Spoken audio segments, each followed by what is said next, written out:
thinking about it now, it's as if I'm dreaming now, and then I was awake. Then I was awake and conscious. I think they should call it a near-life experience because it's more alive than I've ever been. Meet Pam Najur, a bright, outgoing, normal American, a musician's agent and mother in Atlanta, Georgia, who after years of suffering through intense headaches was diagnosed with a brain aneurysm, entered the hospital to take part in a radical new surgical procedure, and while there, underwent something unique in the annals of the near-death experience. Unique not because of what she encountered, but because she was fully documented medically all the way. For her surgery. And what we see here is the main artery coming up from the neck that's being injected with dye so that we can see it on the x-ray. And this artery bends around here and comes up into the brain itself. And you see this large bubble that's on the side of the artery. And this is the giant cerebral aneurysm which was threatening Pam's life, in which Dr. Spetzler clipped during his procedure. I was taken in. I remember I was out cold when they wheeled me in. Completely out cold. So as of that time, I had no recollection of what anything looked like. So what do you know happened to you during the operation? Well, I know I heard a sound, and the sound was in a natural D. And the sound went from natural D and took a nosedive through the scale. And I popped out the top of my head. And then I was looking at the body, which was lying on a gurney, and I saw the surgeons, and I realized it was my body, but I did not connect with it and call it me, or think it was me. And now that seems very unusual, but while it was happening, it was totally natural to look at it that way. The procedure is, and this is what Pam went through, first she's given general anesthesia through an endotracheal tube. Secondly, her femoral vessels are cannulated, whereas where the tubes are put in there, and she's put on a cardiopulmonary bypass. Her body then is cooled down to 58 degrees Fahrenheit. In the process of this cooling, her heart stops, goes into ventricular fibrillation, and then complete standstill. Her head then is opened and the aneurysm exposed at the base of the brain. At this point, her blood is drained from her head, and her circulating blood volume is drained into the bypass machine and is turned off. And so her brain is then without blood. It's without any electrical activity because EEG leads are hooked up. Her heart is stopped. She's not breathing. And her body temperature is 58 degrees Fahrenheit. She meets all of the criteria for physical death. And I became aware of a presence, and I sort of looked at it, and it was bright and glowing, and it seemed a long, long way off. And I was in, I say it's like an elevator shaft, and at the end was this incredibly beautiful, bright light. I've never seen a light like that anywhere. It was alive. It was breathing. It was real warm and real comfortable and real loving. I wasn't at all afraid. It was wonderful. And as I got closer to the light, other presences began to come around me. And many I recognized as the people I had lost, who I was related to. The question, though, is that while she is cooled, while there is no blood in her brain, there's no electrical activity in the brain, where's Pam? Is Pam dead? Is Pam alive? Is Pam near dead? As I went into the light, towards the light, it refined itself. It became harmonious. and it was liquid, silvery. There came a time I knew that it was time to come back through the tunnel, and I was there with the body again. I remember hearing a phrase from an Eagles song, "You can check out any time you like, but you can never leave." And I thought, that's terribly insensitive. That's awful. And then my next conscious memory was opening my eyes and seeing my family around me. Tom Harper, theologian, Rhodes Scholar, journalist, and author, encountered this story when he was researching his best-selling book, Life After Death. Pam Najur is a special case, the exception that both proves and questions the rule. She was measurably dead, clinically unplugged, as it were, and then she came back to tell us about it. So, is it our measuring devices that need adjustment, or our notions about the nature of death and what it means? Good question. When I began the 3 years that it took to research my book, I knew there was no proof either for or against the existence of life after death. It's just as it is in the case with God. I saw my task then to be the assembly of the evidence, all of it, pro and con, to weigh it, and then to come to a rational conclusion based on a careful analysis of it. If you like, a kind of every man and every woman's common sense approach to the question. The one thing I can safely say that we've learned, the foundation stone, the central phenomenon of life after death studies today, is certainly the near-death experience.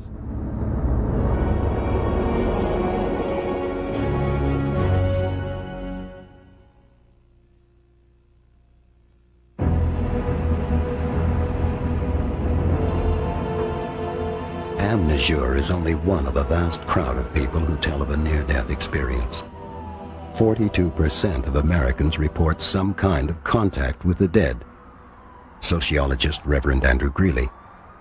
8 million Americans claim to have undergone a near-death experience. P.M.H. Atwater, author of Coming Back to Life.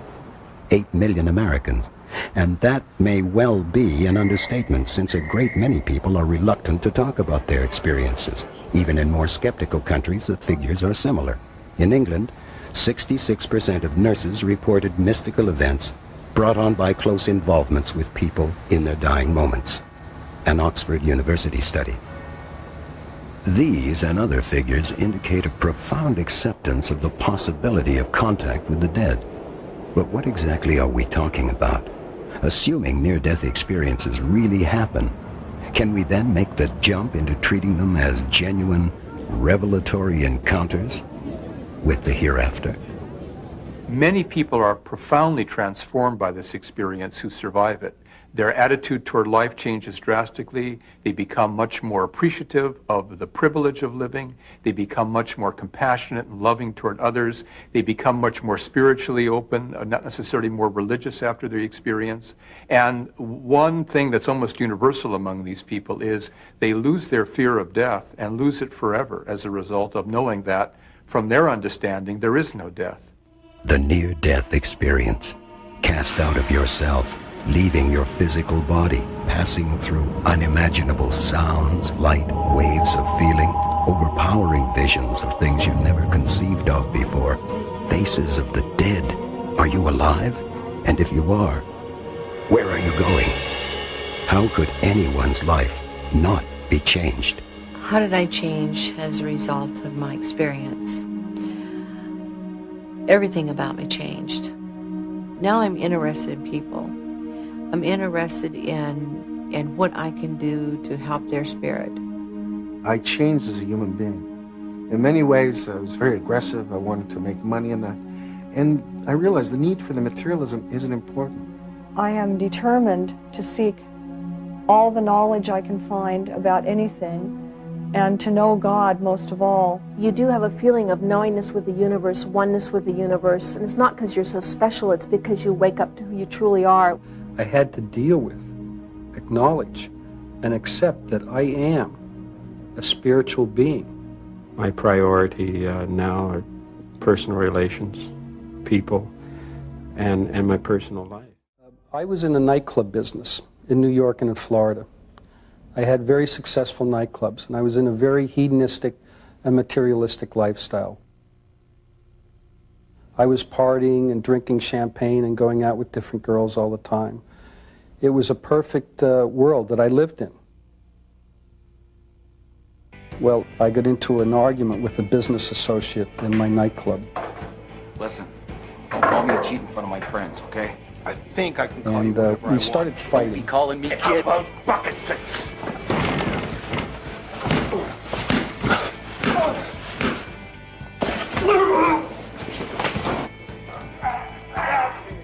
And it became quite serious. And I began to strangle him. And I was pulled away by a security guard. And all of a sudden, I heard my heart stop and my breathing stop at the same instant, the same moment. And I knew I was dying. Ned. I thought to myself, this is it. Somebody call an ambulance. This is how it all ends. Hurry up. I was dead. I heard somebody shouting, "We have no vital signs. We're losing him."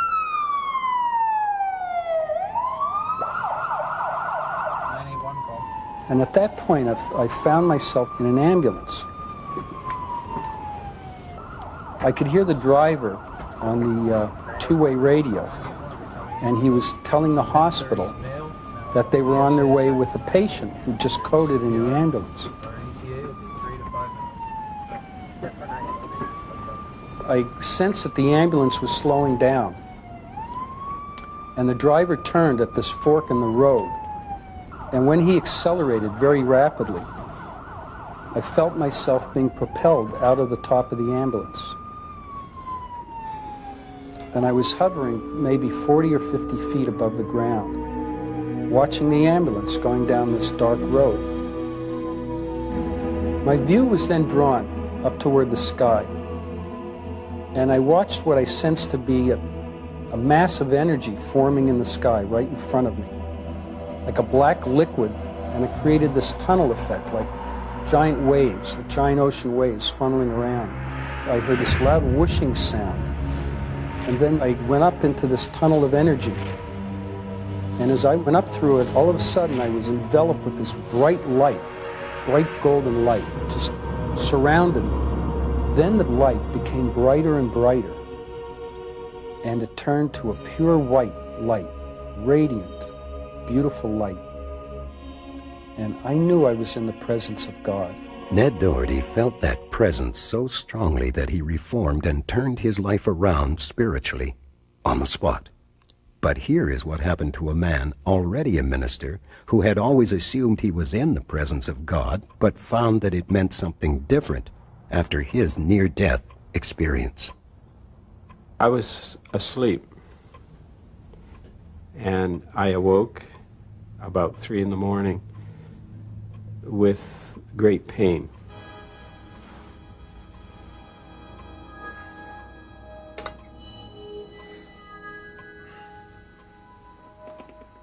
And then suddenly I was being transported somewhere else. I remember looking back just fleetingly, and I saw my wife asleep in bed and my body there. I was drawn into this bright light, this ever-expanding, swirling tunnel of light. And it was very much a feeling of returning to somewhere where I had been before. It was like a coming home. I don't know. It was not frightening. It was very peaceful and exciting. That's what I remember. I remember the feelings of peace, gentleness, at oneness. And then suddenly, abruptly, I was back in that bed and back in that body. And I remember thinking, oh God, not this again. I was back in this physical body with its limitations. I was also back with my wife and my children and my pet dog and my home and all the persons and things that I enjoy in this life. but I had had a glimpse of something else, and all of that faded into insignificance. And I don't mean to depreciate my family when I say that, but it did.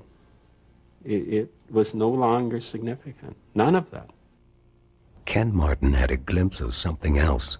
Whatever he felt was so immense, so overpowering that it made everything else, his wife, his kids, his calling, appear insignificant. One striking aspect of the near-death experience is the amazing variety of people who have had them. There are people of all religions and people who don't have any faith at all. Men, women, and children, good people, bad people, rich and poor, weak and strong. In the cases of Ned Doherty and Ken Martin, two quite different men, two quite similar experiences, and finally, two very different conclusions or lessons from them. It's obvious that the near-death experience, however powerful, affects everyone differently. But what does that mean? Does it indicate that the contents of the experience merely reflect the private imagination and are not universal? To put it another way, are they simply based in and confined to each individual's brain? I've no doubt at all that near-death experiences are profound life-changing events. They feel absolutely real to the people who have them. But underneath that, I think that it's all created by things going on in the brain. And if I want to understand what's happening in a near-death experience, I personally will try to say what's happening in here, not look for some idea of a soul leaving and going somewhere else. So I think it's a real and important experience, but still it's a brain-based experience. I strongly suspect that the experience of the near-death phenomenon and the conviction that there is an afterlife is tied to the intrinsic wiring of the human brain and a process that emerged evolutionary-wise as the sense of self occurred. Because at the moment the sense of self emerged, if it had believed that it would die, the apprehension would be so significant it would have been fragmenting, and the sense of human self would never have evolved the way it has. There's plenty of evidence that people do change after NDEs, but a lot of controversy about why. Most people seem to think it's because they've actually met God or they've been to heaven and so on. I don't think so at all. I think the really transforming aspect of an NDE is when it goes far enough for the ordinary sense of self to start to dissolve.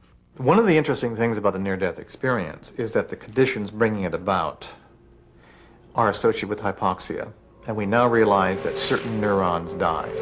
Not all of them. A small subpopulation die, which means that now the brain is microstructurally connected differently. And basically the microstructure of the brain is your personality. These small changes are occurring in the appropriate place can produce a change that will last more or less forever, and the person will be and appears transformed. Well, those views sound perfectly reasonable from a scientific perspective, and yet they don't completely satisfy, I think. They leave some crucial elements out. They don't explain, for example, how a near-death experience can have measurable exterior effects. Take the example of Dr. Yvonne Cason. Well, in 1979, I was involved in a medical evacuation accompanying a critically ill native Indian woman to a larger hospital. Our airplane flew into a blizzard, and both of the propellers, the air filters froze over, and we crashed onto the surface of a semi-frozen lake.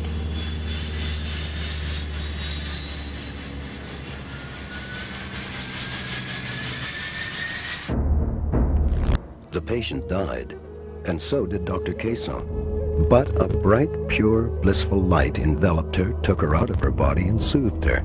Her time had not come. She was returned to her body, and she survived.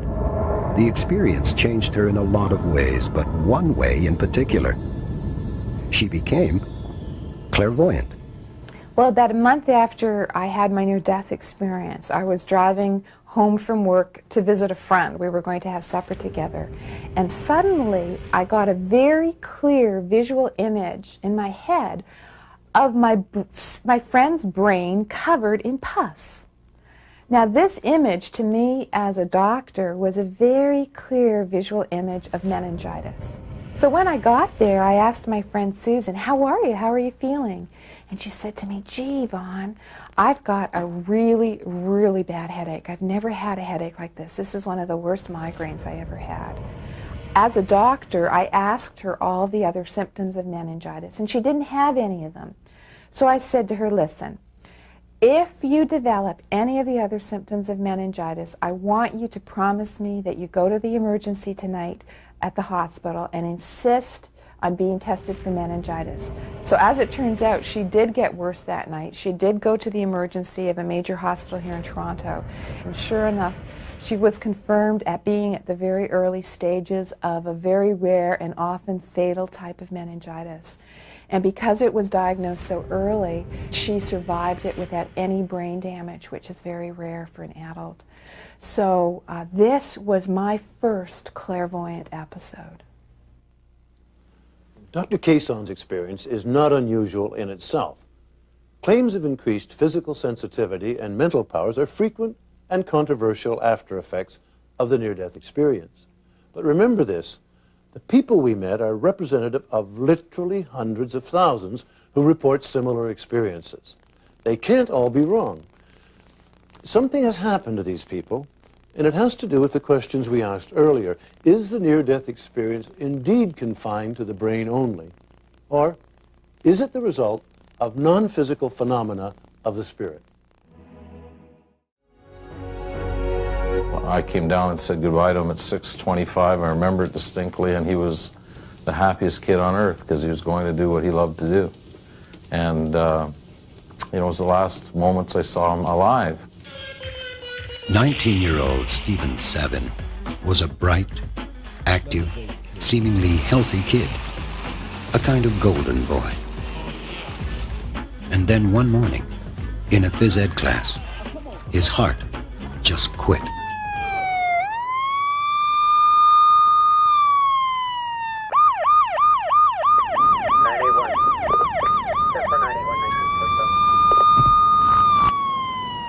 He was pronounced dead in a hospital before either his frantic parents could get there. Their shock was crushing and total. I had never felt so much hurt in all my life, and it's a hurt that you just can't take away. It was almost as if this great big hole was suddenly inside of you. And no matter what, it just wouldn't go away.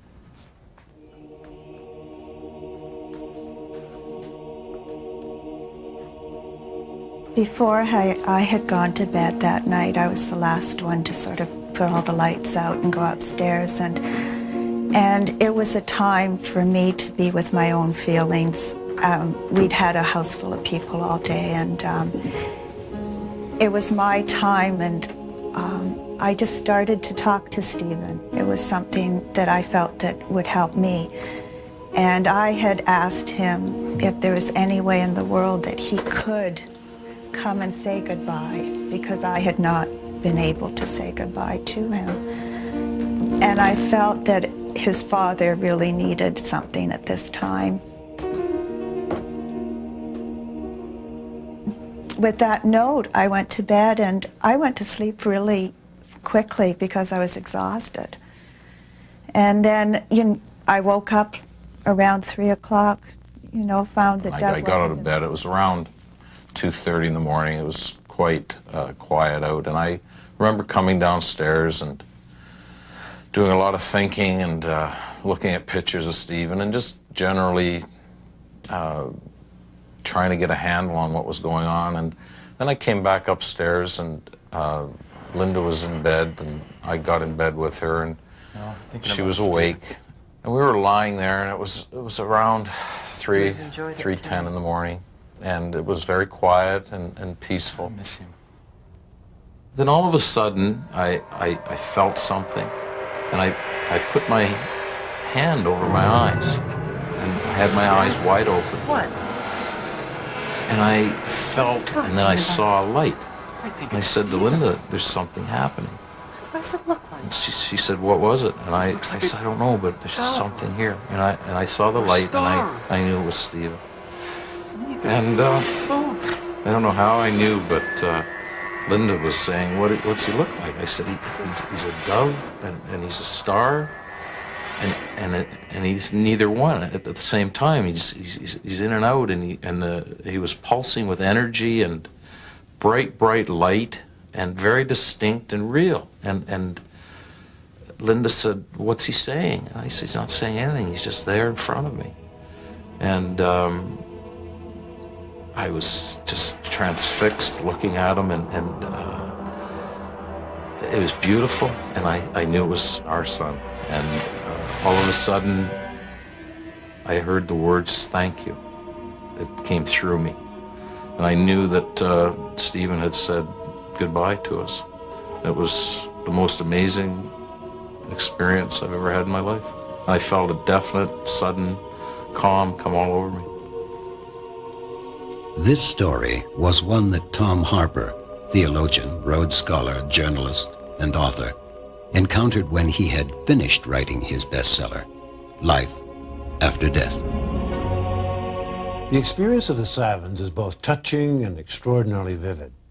But perhaps more importantly, I find it completely believable. Neither of them had had any contact with the paranormal before this occurrence. And while it would be wrong to say that they miss Stephen any less now, there's no question that this incident has allowed them to begin to come to terms with his death.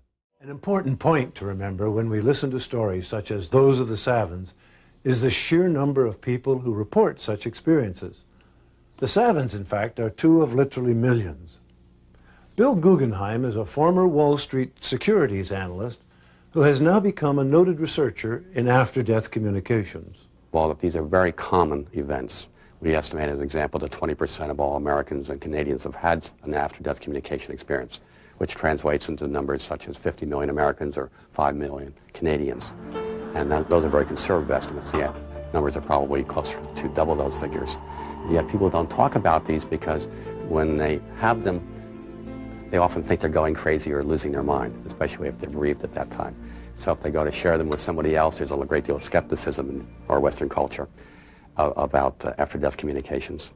And yet the irony is that these are very, very common in other parts of the world, such as the Catholic countries of Central America, South America, parts of Europe, in the Middle East, and even the Far East. There would be no reason to do the research or to write a book about this subject because they're just part of the process of living and of grieving and of dying and communicating after death back to the living person.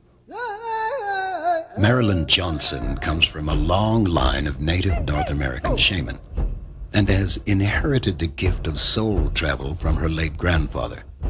The story she is about to tell may give you pause, but the tradition of soul traveling she refers to is practiced by native people and is a process by which she leaves her body in spirit form. My primary purpose in life is to soul travel, gather information in the physical world, and travel to the land of the dead and obtain information from people's ancestors, and then bring the information back and then help people here. So it's sort of compiling information from two different places and then presenting it as a package of information to those who are still living here. Marilyn Johnson helps those in the land of the living gain information about themselves through contact with those in the land of the dead. But she can also use this gift to heal those in the land of the dead. It's about in 1981, there was myself and a few other medicine people here in Toronto received a phone call from a woman in New Mexico. And her partner at that time told us that their house was haunted and described a lot of noises, and they could hear like a little girl crying late at night sometimes, and they checked around the house and there was nobody there. So one evening they were out for a walk and it was at sunset and they were just coming home and they saw a little girl in a long dress in the front window of their house. And they were wondering, who is this little girl and why is she by herself? She looked like she was about 5 years old and maybe of native ancestry. She had black hair and dark skin. Little girl! Hey! And she turned around when they called her and she just looked at them and smiled, and then she walked along the front of the house. And she went about maybe 10 feet and then disappeared right into the house through the wall. So at that point they knew that she wasn't living in this existence, that she was a spirit of some sort. So they were really excited by this and also very afraid because they just didn't know what to do about it. And they walked closer to the house and looked at the window, and they could see the handprints, a child's handprints on the window. So I went soul traveling over 4 nights, like I usually do, and spoke to the spirit of this little girl.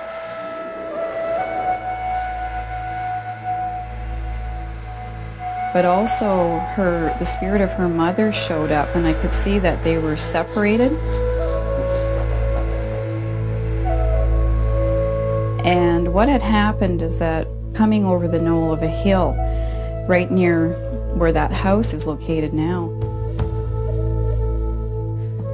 and the mother fell down the hill and broke her neck, and then the little girl stayed with her mother and then eventually just died of exposure and starvation.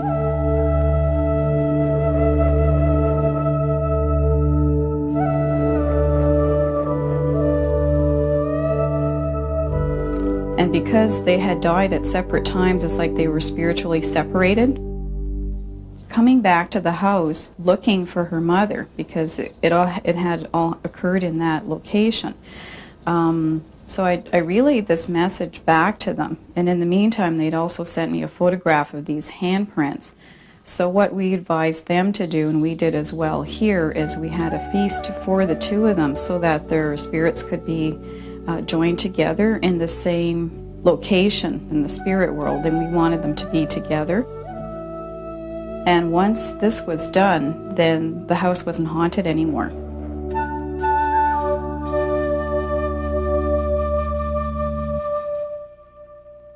As the Savins and Marilyn Johnson show, there's no lack of evidence about contact with the beyond. But in the Western world, the world of mainstream science and religion and good old hard-headed common sense, the first tendency is always to scoff at such stories, and particularly if you're a scientist. I think death is the most profound blow that a person can face. It's a frightening experience, the end of myself or of a loved one.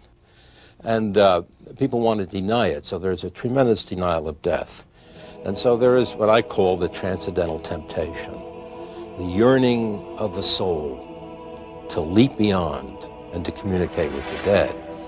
But again, these are anecdotal reports. They're psychological or subjective accounts.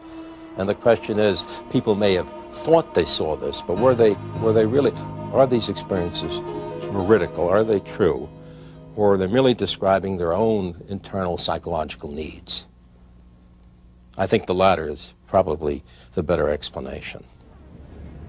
Not all scientists take his heart a line. Dr. Richard Olson at the University of North Carolina led a team of researchers who conducted a study with widows and widowers after the death of their spouses. And well over half, about 60-some%, said that they'd experienced the spouse in some way. Some had a sense of presence, some actually spoke with their spouse, some saw them, some felt a physical presence. None had discussed it with their physician. Very few had mentioned it to their family.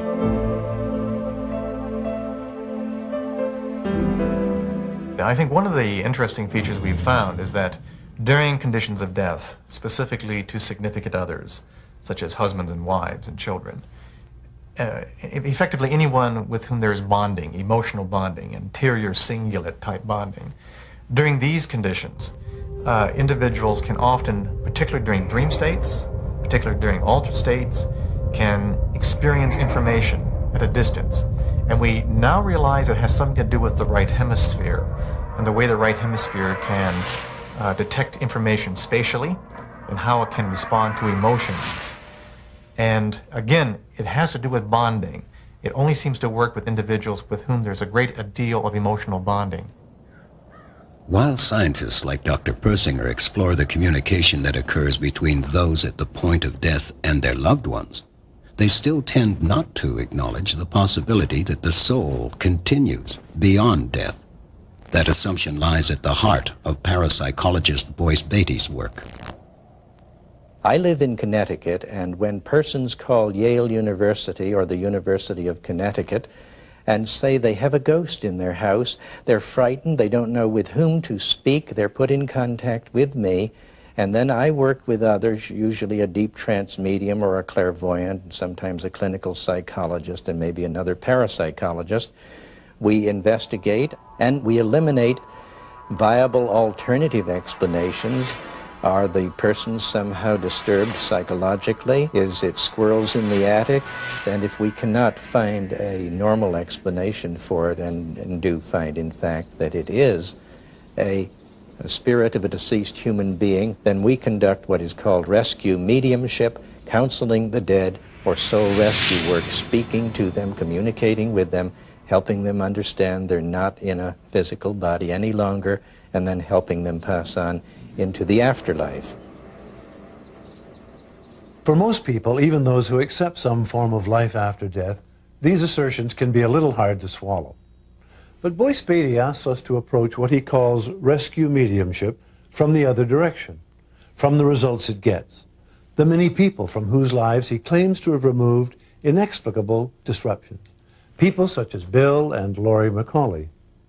I said to Laurie, it's coming back after me. Whatever this is, it's coming back after me again. And I was petrified. Just sweat was just pouring off of me. And all of a sudden I felt something on my back. Not physically on my back, but I knew something was on me. We moved in the house in 1985. And shortly after that, things would happen sporadically in the house. Lights would come on and off with an unexplained nature. We'd hear voices in our house other than our own, children laughing and crying other than our own. Objects would move before our eyes. And this was very sporadic. Nothing that really pointed out to us that definitely our house was haunted. I kept pushing these things to the back of my mind. No, this couldn't be happening. This couldn't be happening. It's got to be of a human nature. It's got to be a neighborhood child or a neighborhood teenager, or somebody was harassing my wife. Until one evening I was working second shift and I had come home from work and everybody was asleep. And I took the dog out in the backyard and all of a sudden this light came out of the ground. It was about 6 feet long by about 3 feet wide. It just came right out of the grass. And my dog walked over to the edge of it and showed his teeth and started growling ferociously at it.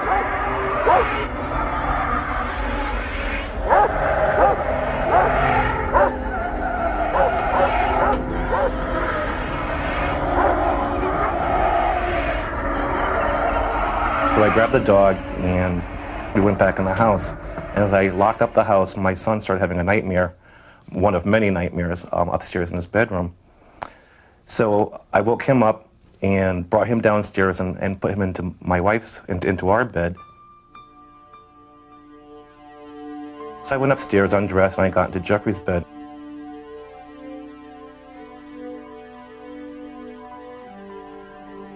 And then as I lay down, I felt a presence for the very first time over the dresser, looking down at me. And I sat up. It's black, no, the room is dark, but I knew something was there looking at me, and the only thing I could feel, I was not so much frightened as I felt as though it was confused. It was trying to figure out why was I in this bed and not Jeffrey. At first he was my friend in the beginning, but then at the end I was listening to my parents a lot and he'd try and scare me until one night he was really bugging me and a lot of havoc was going on in our bedroom. We were sleeping together in the same bed. And there was that one occurrence when he came out of the closet and was scaring us, and he just pulled the covers off us, and he was just scaring my brother and me.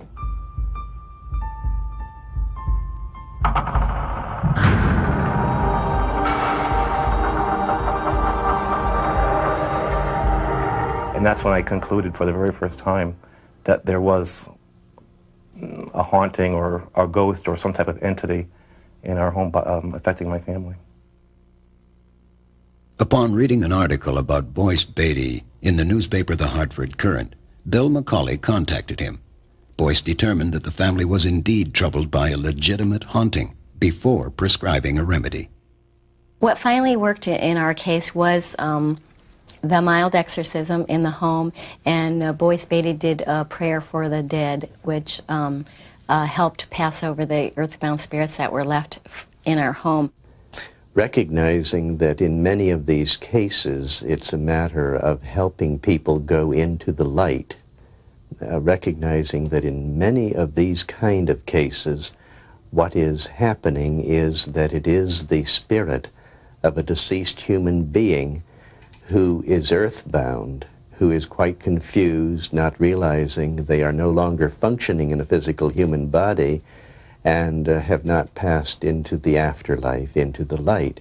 So that night I did a prayer that was oriented toward communicating with the spirits of any deceased human beings who had not gone into the light, who were earthbound. As a result of their experience, the Macaulays have pioneered a self-help group, Victims of Paranormal Phenomena. Some Buddhists believe that if we don't get to the light after we die, we will remain sorrowfully earthbound, unable to find our ways through the bardo and into our next reincarnation. Other cultures maintain similar concepts expressed in their own terms. The testimony of the Savins, Marilyn Johnson, and the Macaulays points to the possibility that consciousness can have existence beyond physical death. They thought Jessie Lott had a bad cold until her liver began to fail. She went into a coma, her brain pressure reached 100, and her heart stopped. For 20 minutes, she was gone. And then she came back. An ordinary emergency, really. Except for one thing. When my heart stopped, I just suddenly saw my grandma, and she passed away like a year ago. What did she look like? Well, she had like a white robe on, and she looked exactly how she did before she died.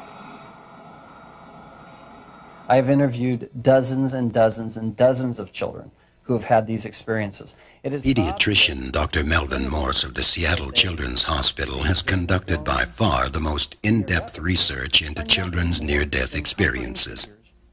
His documentation includes extensive on-camera interviews with children, such as Jessie Lott. And what did you think about that, your grandma being there? I was just so shocked. I didn't, I don't know. Just like she was right there, and I was right here, and I can't move. She was just sitting there. It's like she was frozen. I was sort of scared, but sort of happy to see her. That's all I remember. Like she was sitting in a chair. She was sitting frozen, and she was fine. I don't know where I went, but I went somewhere. She's just a kid with no axe to grind, no knowledge of the concept of the near-death experience. In her case, hardly any religion in her upbringing at all. Just a kid who remembers what she experienced. Hers is just one of the stories Tom Harper, Rhodes Scholar, theologian, and journalist, encountered when he was researching his bestseller, Life After Death. Just a kid. But to children, and particularly those who have had no special indoctrination in religious ideas, have something unique to tell us about what happens after death. Are their experiences different?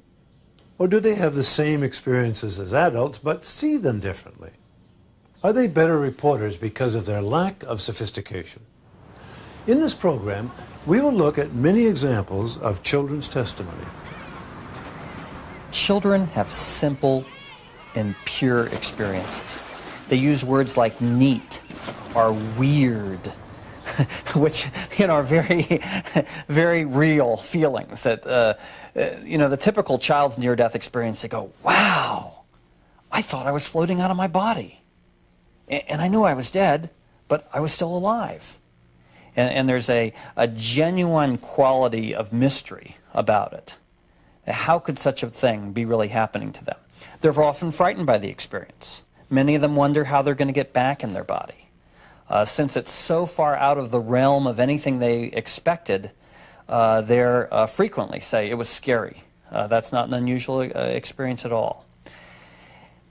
And mostly I'm impressed by how fragmentary the experiences are. They usually just tell a teeny little fragment of something that has clearly struck them. Because the huge noodle was just like a tunnel. It went straight, and it didn't have anything in your way. It wasn't like a spiral noodle, so it's either a tunnel or a noodle, and it was a rainbow.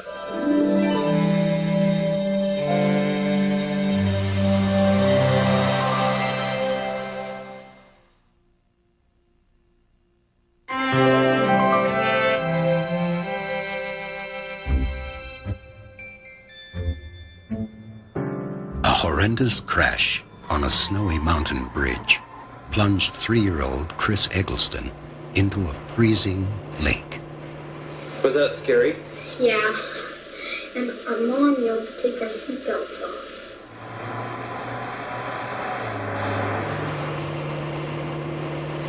But when we crashed, behind us was a car with 6 children in it. He was the first man to save my life. He saw us go around the curve, but when he came around the curve, he didn't see us anymore. So he took his flashlight and looked down off the bridge, and he could see us, could see our car. So he had to dive like 5 or 6 times to get down far enough to get to me. And during all that time, I was having a near-death experience. Chris Eggleston had, again, a typical child's near-death experience, in the sense that it's brief, fragmentary, difficult to comprehend, both for us and for him. I started falling through this noodle. It was coming closer and closer. And I went inside it, and it was all like a rainbow. And then at the end there was a wall with smaller, just 2 smaller tunnels that would lead to like an animal heaven or human heaven. And he was in a car which filled up with water, and he nearly drowned. He said suddenly everything went blank.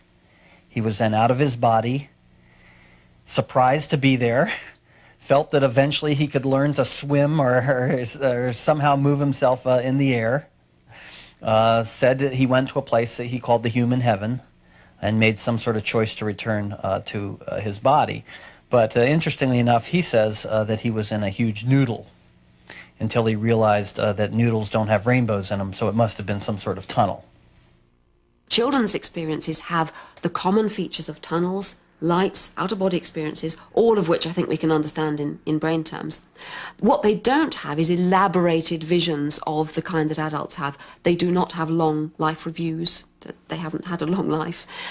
Quite often they see living people as well as dead ones. They see their pets. They see the people who matter to them in a different way from adults. We also mustn't forget that many children, particularly in America where most of these stories come from, are exposed to a lot of religious propaganda early in their life. They hear about heaven and hell and pearly gates and angels and so on. And in fact, some of the angels children report are classic sort of painted angels that you might get in a religious shop, wings and halos and the whole works. So I think a lot of the details come from children's expectations, just as they do with adults. And then I didn't know which was which, so I started floating down towards the animal. Then I ran into this humongous flower. And then inside I found a honeybee that was like as big as I was now. Like, I knew he liked me because he gave me some bread. His parents had no religious beliefs whatsoever. He doesn't encounter something that he thought was God. His heaven is a very commonplace description of heaven in that it was a golden castle with pearly gates, the kind of thing that I think virtually every child is exposed to. He says he had a bumblebee as a helper that assisted him with the experience. In other words, I think a more religious child typically describes guardian angels as assisting them with the experience. In his case, it was a bumblebee, a very non-religious image in keeping with his very non-religious background. The one message I've learned from children's near-death experiences is that we die the life we live. So, it seems we die the life we live. The same images that are comforting to you in life are comforting in death. How did that make you feel? I was sort of scared, but sort of happy to see her. You were happy to see her. And then what happened? One of the most interesting things about watching the interview with Jessie Lott is the fragmentary nature of her experience. She's obviously struggling with something very profound that's happened to her, and yet she herself doesn't understand it. She has a long memory gap to the very moment her heart stopped beating. And that's when she had the image that her grandmother was sitting there at the bedside. I was just so shocked to see her. She has the sensation she went somewhere else, and then she was back.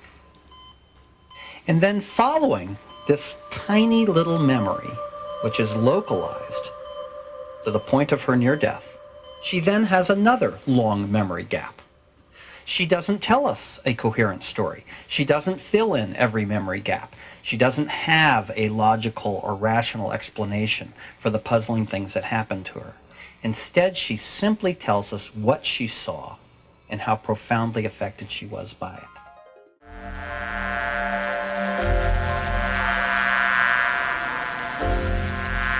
I think it's fair to say that children identify more with natural phenomena than adults do. Where, for example, an adult might typically see religious symbols during a near-death experience, children very frequently encounter animals. Chris Eggleston's honeybee, for example. In addition, children themselves are often identified with small creatures, such as the monarch butterfly in the following story.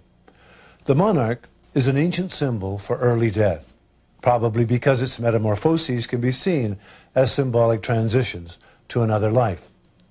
But here's a man for whom the symbol became real. My daughter's computer name was Panda, and she would get on the computer and communicate with friends.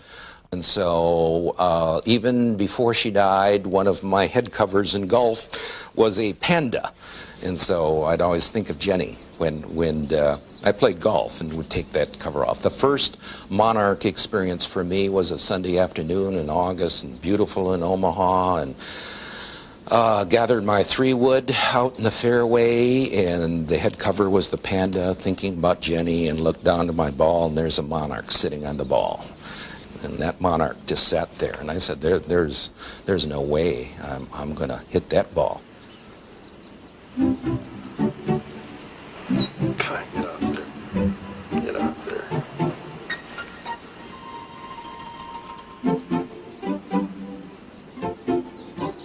So after several minutes, finally the monarch very gently and kind of spiraled up and went away, and I felt very warm about it, told my wife, and within a couple of weeks some more began to happen. I was talking to a new next-door neighbor, and he asked me, how many children do you have? And I'm always reluctant, do I say 3, including Jenny, or 2, just the living? And I said 3. And so he asked me questions. He says, I know a little bit about that and what happened. So I told him, and then I began to relate the butterfly stories, 3 of which had already happened at that point. Take my hat off and I'm shushing it away. Thing just doesn't want to go away. And as I'm talking about Jenny, as I'm talking about deathbed visions and so on, a monarch comes and there's a twig there and sits there. And he's doing this double take, looking at me and looking at the monarch, and it sits there what seems like 6 to 7 minutes.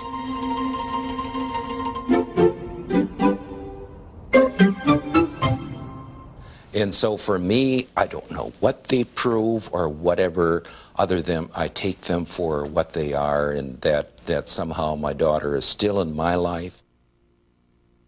Somehow, his daughter is still in his life. But in what sense? Is she in some way present in the butterfly? Or do we really mean in his memory? Does this have something to teach us about what happens after death? Certainly many parents think so, and then there are the students and the researchers in the field of children and dying who frequently encounter stories of deceased children who come back to help their loved ones. I interviewed a man who had a little girl who had spent 18 months dying of neuroblastoma, and she got through multiple remissions. How was your day? Okay. Did anybody come to visit? No. No? Can I get you anything? No. Dad? Yeah? No, I've saved One myself day, 3 times. she and her father were talking, and she was very concerned about what was going to happen. And she said, Daddy, do you know why I've got better 3 times? He said, no, honey, why? She said, because I have to prepare you for my death. And when I feel you're ready, then I'll die. And the day she died, she put her arms around her daddy's neck and said, Daddy, you got to promise you won't do anything to hurt yourself. And he promised. But yet the pain and the anguish so great. 3 days later, he was seriously thinking of killing himself. But he heard her distinctly say, Daddy, remember, you promised. and he said, even though the pain was bad after that, I never seriously contemplated committing suicide again. A hallucination? Maybe. But when people die, there's always an inexplicable aura around them, and never is that phenomenon more deeply felt than when a child dies. The feeling may come from the child, but it encompasses all the people close at hand. There's no end of credible anecdotal evidence to this effect. But Emily Dickinson puts it as clearly as anyone ever has.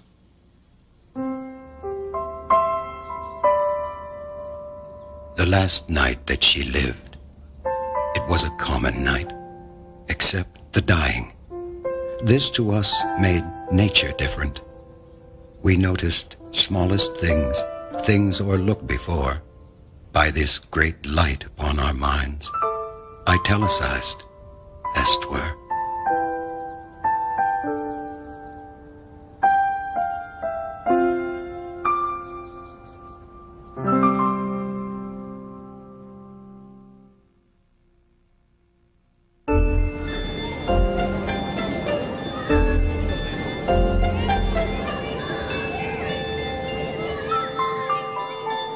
You know, something that Dr. Morse has learned from his research is that children don't see death as something to be feared.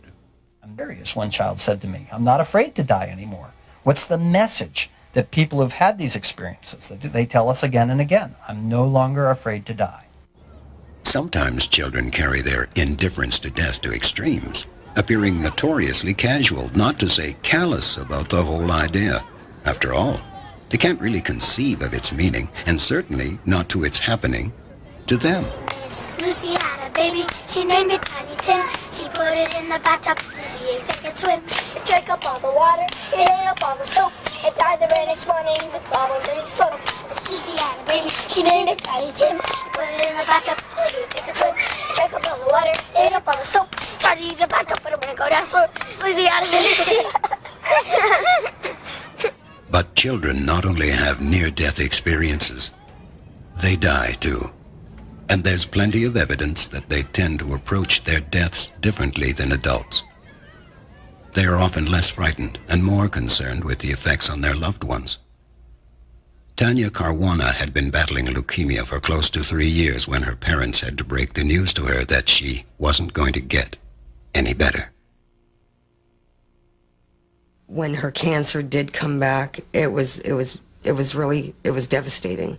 And that to think that your child is going to die and you're never going to see that child again.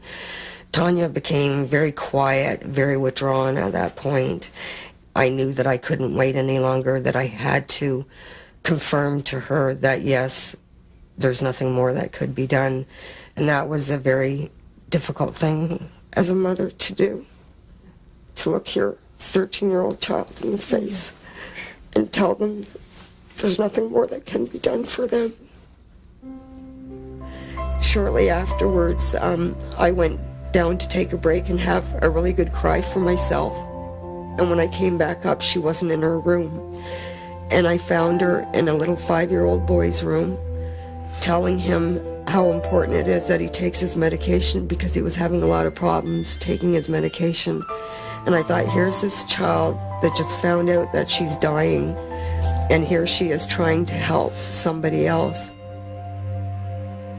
When children are dying of an illness, it's a devastating event for parents, obviously, and siblings.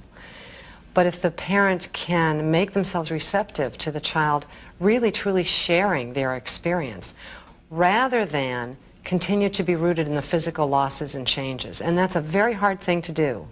Anticipating the loss of a child it's one of life's most devastating things. But you have this little child, this little spirit that is having some very wonderful experiences. She was very weak, and you could see her just trying to lift her arms. And at first, we couldn't figure out what she was trying to do. And then we realized through her whispers that she was trying to hug us. So we both took an arm. My husband took an arm, and I took on an arm, and I was laying on the bed beside her. And I put my other arm around her, and I was just holding her. And she kept saying over and over again, "I love you, I love you." She knew that her time had come. If the parents can be more receptive to where the child truly is, not so much where the child's body is, it's a big distinction, they will get some very comforting messages that this child is not alone, this child is going on a wonderful adventure, this child is not afraid, this child is not suffering. These are all things that will give them tremendous grief assistance in the journey that they have up ahead. A tremendous amount of peace. Actually, the 10 minutes before she was dying, at the very end, her breaths got quieter and quieter, and she stopped breathing. And at that point, I started crying, and she started breathing again. It was like she was trying to make herself go on for my sake. And I told her, I said, "No, Tanya, no, it's okay, it's okay." And at that point, she stopped breathing, and then that was it for her. Tanya's love for her family and her lack of fear in the face of her impending death taught everyone around her a profound lesson in courage. The stories of children who have had near-death experiences and what those who were close to children who have died tell us confirms to me my sense that they're nearer to the womb of creation. And perhaps, in some sense, they're privy to a clearer and purer perception of what's happening to them.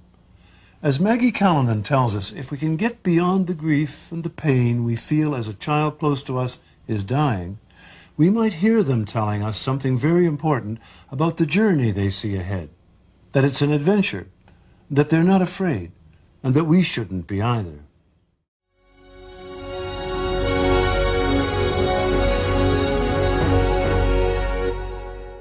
This was dreamt by a dying woman in her hospital room. A lit candle suddenly appears on her windowsill.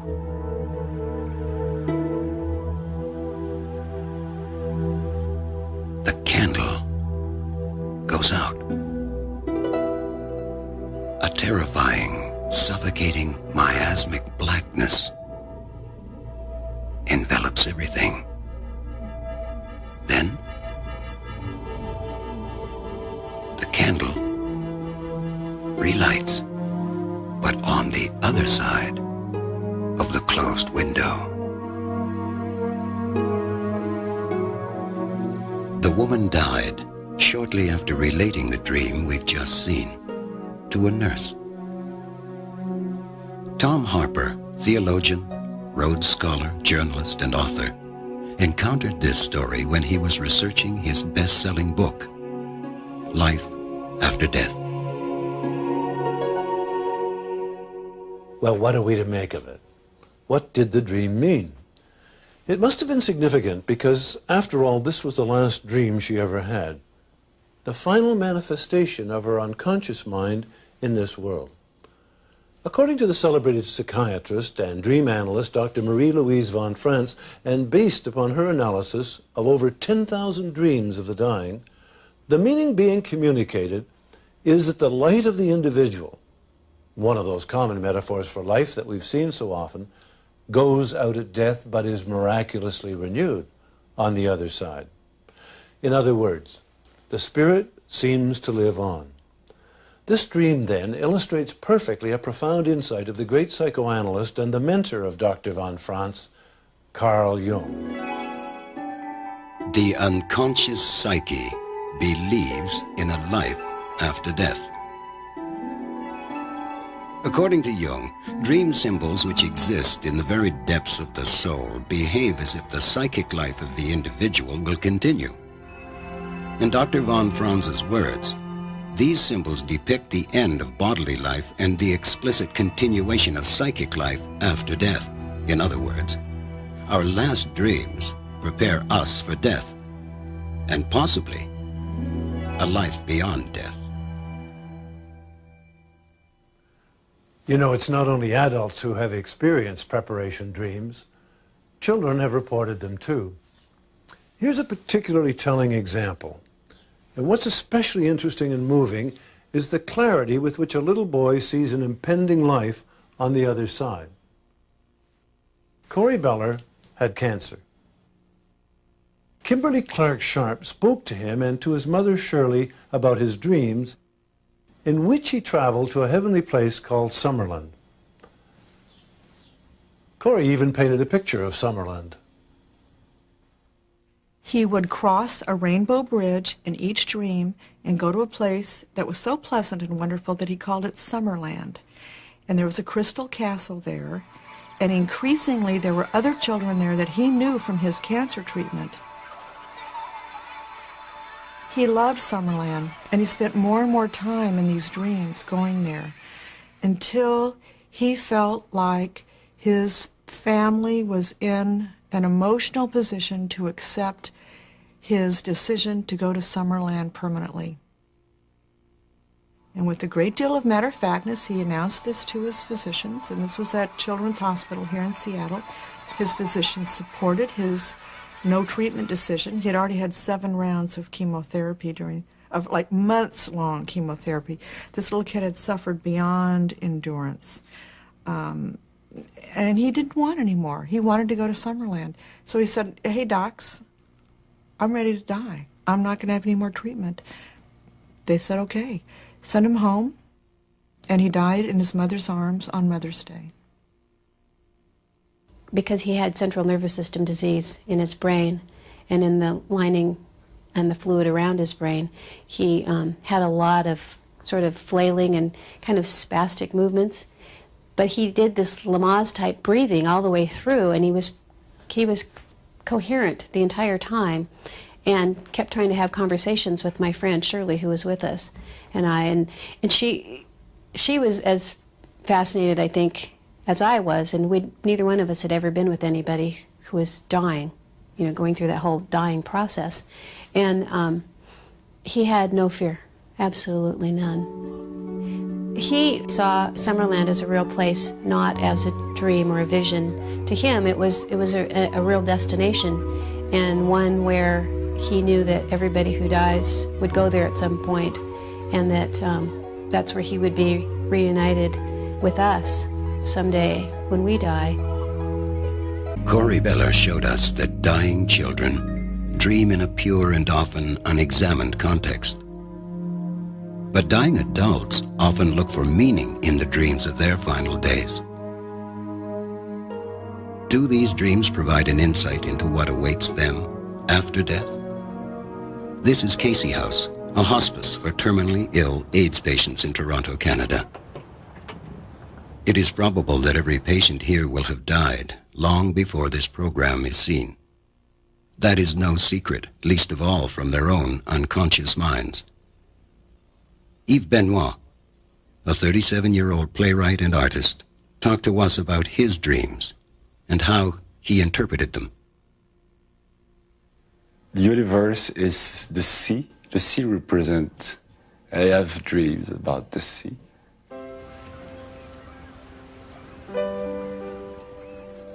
Or in Manitoba with the endless field. Or those mountains that are so huge, you know, and so beautiful, or the Cape Breton with the waves of water coming, and crashing against.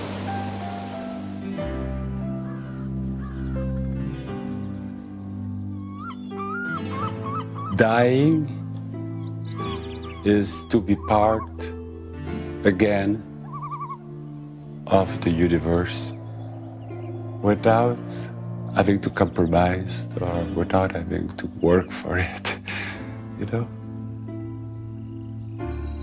There is this sense that they have the power to make your life change like that, But when you die,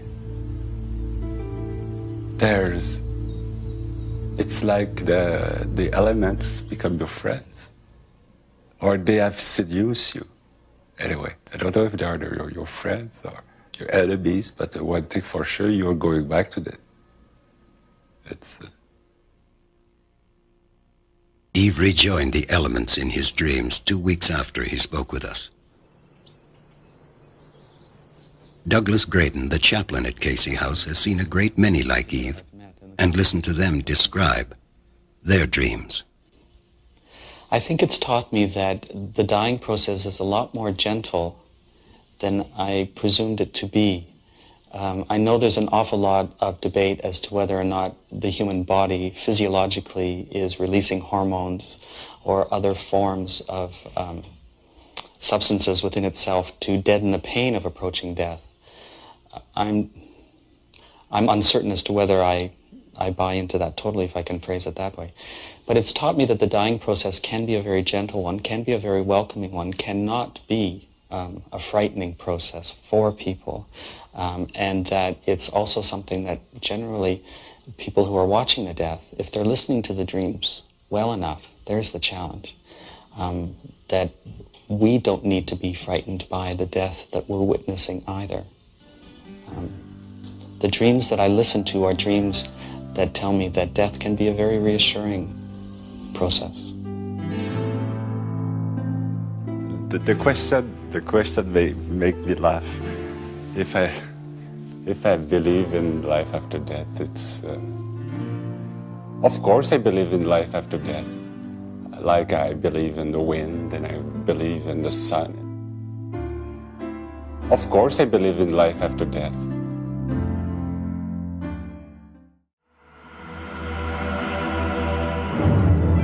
Bruce Bynum, an American researcher, has spent much of his professional life studying the many aspects of dream life, including what happens as death approaches. Most cultures have a very rich and diverse way of indicating that death is on its way. Death is inescapable. Nothing can live that will not eventually turn to death. So one's religion and one's culture, one's personal experience profoundly influences the exact content of the symbolism. The symbolization process is a universal process, but the contents of the symbols are different. If you are a Roman Catholic, you may have a certain series of symbols or images come to you. If you are a Buddhist, you may have a different set of images come to you. If you are Hindu, if you are Islamic or whatever, but the symbolization process and the psyche's attempt to come to terms with it, that's a pretty universal phenomenon. And again, the body and the mind begin to not go their separate ways, but the psyche begins to separate somewhat from the physical body and turn its attention toward the deeper regions of its own soul, its own psyche, if you will. There are definite common symbols, particularly in the West, about one's own death. Common ones are one about to take a long trip, a long journey. Another common one is one's final curtain call, if you will. Another one is images of burial grounds. So there are many, many, many very common ones, and you could call them archetypal if you want, but they're very common. You would find a different set of ones if you were in India and a different set of ones if you were in Japan. So culture influences profoundly the content of symbols, but the symbolization process is universal. Sometimes the symbol of impending death can be entirely personal, perhaps only a sound. I heard a fly buzz when I died. The stillness in the room was like the stillness in the air between the heaves of storm. With blue, uncertain, stumbling buzz between the light and me. And then the windows failed, and then I could not see to see. But whether the symbols are traditional or personal, the basic question arises, is this real information in symbolic form? Are we truly being informed about what to expect? Maggie Callanan is a palliative care nurse and co-founder of Shades of the Rainbow, a workshop whose aim it is to reframe our approach to dying. We really use dreams in two pretty distinct ways in hospice. First of all, I think it's an important type of communication if our patients are dreaming, to ask them to talk about the dream. If dreams recur, if there's a pattern to their recurrence, the same dream over and over again. Some dreams may have a theme that builds. I remember one woman who lived very much alone, and her cat was her real important person, or the thing that she loved most in life. And the cat, she had had the cat put to sleep just some weeks prior to her own death. And in her dream, she could see the cat down the tunnel. And she would squint and look, and she wasn't sure about the shape. And the dreams were sequential, and as time went by, then she was sure it was the cat, and it was coming closer and closer and closer. And I remember saying to the nurses, she will probably die when that cat comes.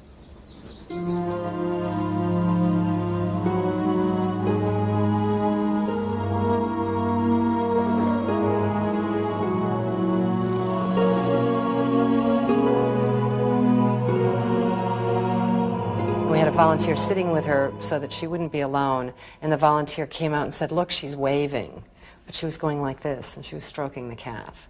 So that was a good tip-off to us that there was this process going on with her.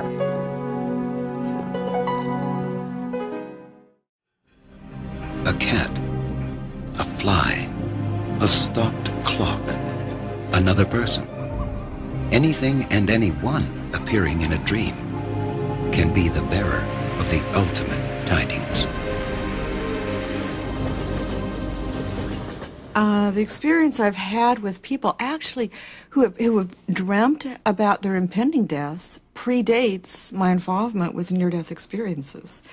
First time that I can remember anyway encountering this phenomena was an old gent who was on the medical intensive care unit at Harborview, who had a dream that he was going to die at around 2 p.m. that Sunday afternoon. This was on a Friday. Jim. Yo. Hi, how are you? And in his dream, his brother, who was deceased, had come to tell him this. 2 o'clock on Sunday, you're going to be with me. 2 o'clock on Sunday, you're going to be with me. 2 o'clock on Sunday, you're going to be with me. 2 o'clock on Sunday, you're going to be with me. So he asked if I would please come to say goodbye to him Sunday morning. Well, you know, so sure, I was going to come in only to assure him that he wasn't going to die. He, in fact, spent that interim time getting better, getting better, getting better.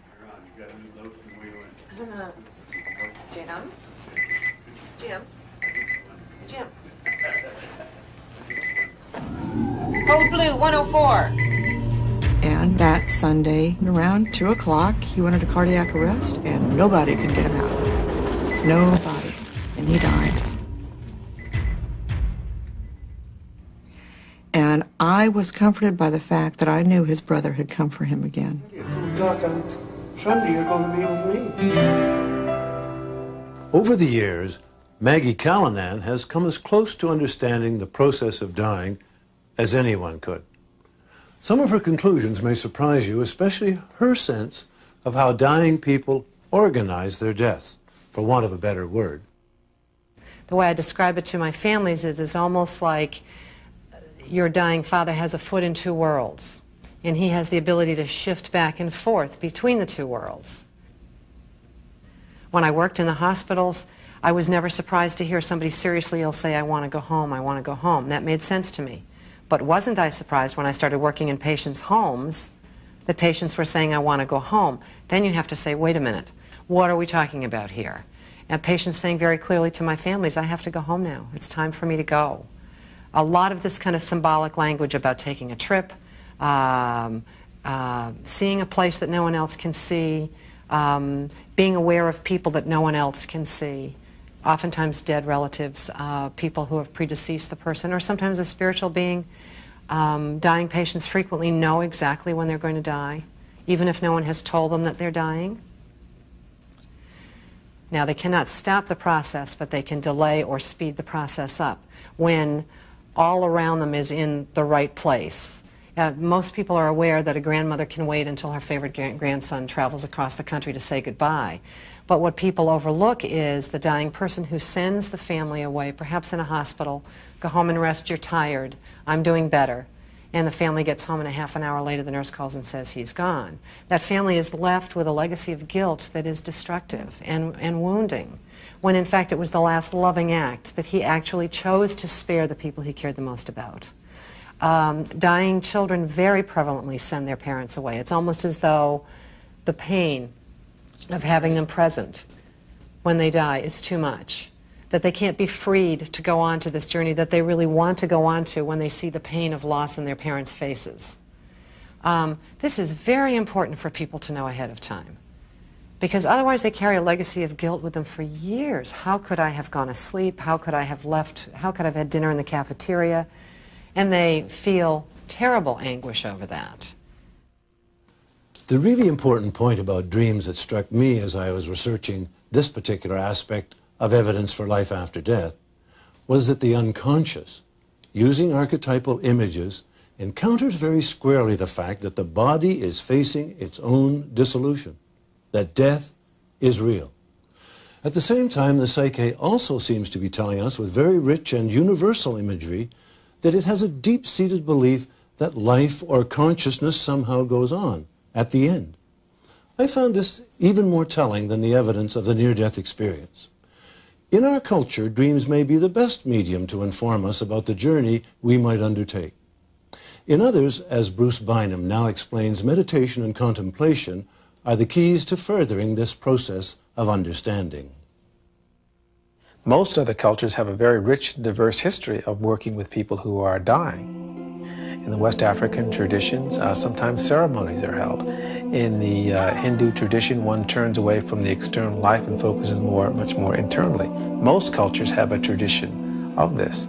The only cultures in the world who don't have a tradition of this, unfortunately, are the West. And we've sort of lost a little bit of our way in that area. While pursuing other things, we've sort of lost the art of dying. And the art of dying is complementary to the art of living.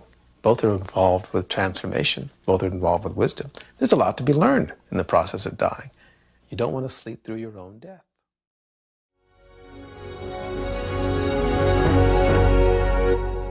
It's hard to get people to believe that it wasn't a suicide attempt. Pat Young was in despair that she would ever be able to resolve the difficulties in her marriage.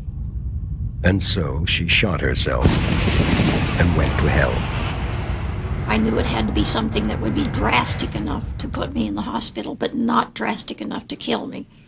So I didn't do my torso because I didn't want to do any serious damage. So I thought if it went in one side of my neck and out the other side, that would be bad enough to put me there, not bad enough to keep me there. I had no idea I would die. I was in a coma for 3 days on life support. They were positive I wasn't going to live. They had informed the family that they had lost too much blood. It started out with these little beings, child-sized creatures, grotesque, absolutely grotesque little creatures. And they took great delight in doing things. They would make holes in me. They would either shoot me or they would make holes by actually hitting me. And in these holes, they would put horrible things. Anything that was excrement, vomit, bile, anything that was absolutely obnoxious. And these holes were everywhere. They would put them in my body, in my arm, in my cheek, in my eye socket. And you can't do anything. And you're extremely ill from it. But you can't get sick. I wasn't able to even gag. And you can't feel the pain, but you can feel and you can smell. And just beyond my right shoulder, I could hear this very heavy, raspy breathing, and it was getting closer. And I couldn't turn to see, and I didn't want to see. But I knew that as soon as it got within my range of view, that what I had gone through up till then was absolutely nothing. It was absolute pure evil of some sort that was coming. And at the very last second, when I knew the very next instant it would be within my range of view, I opened my eyes and I was alive. Tom Harper, Rhodes Scholar, theologian, and journalist, found when he was researching his book Life After Death that most people who have undergone near-death experiences claim to have at least started on the path to heaven. But there are others for whom the experience turned intensely negative. Hellish, in other words. Not long ago, my wife and I attended a church service in which the preacher declared in no uncertain terms that only those born again in Jesus would be spared eternal damnation. Afterwards, I told him I thought he had a rather narrow view of heaven and hell.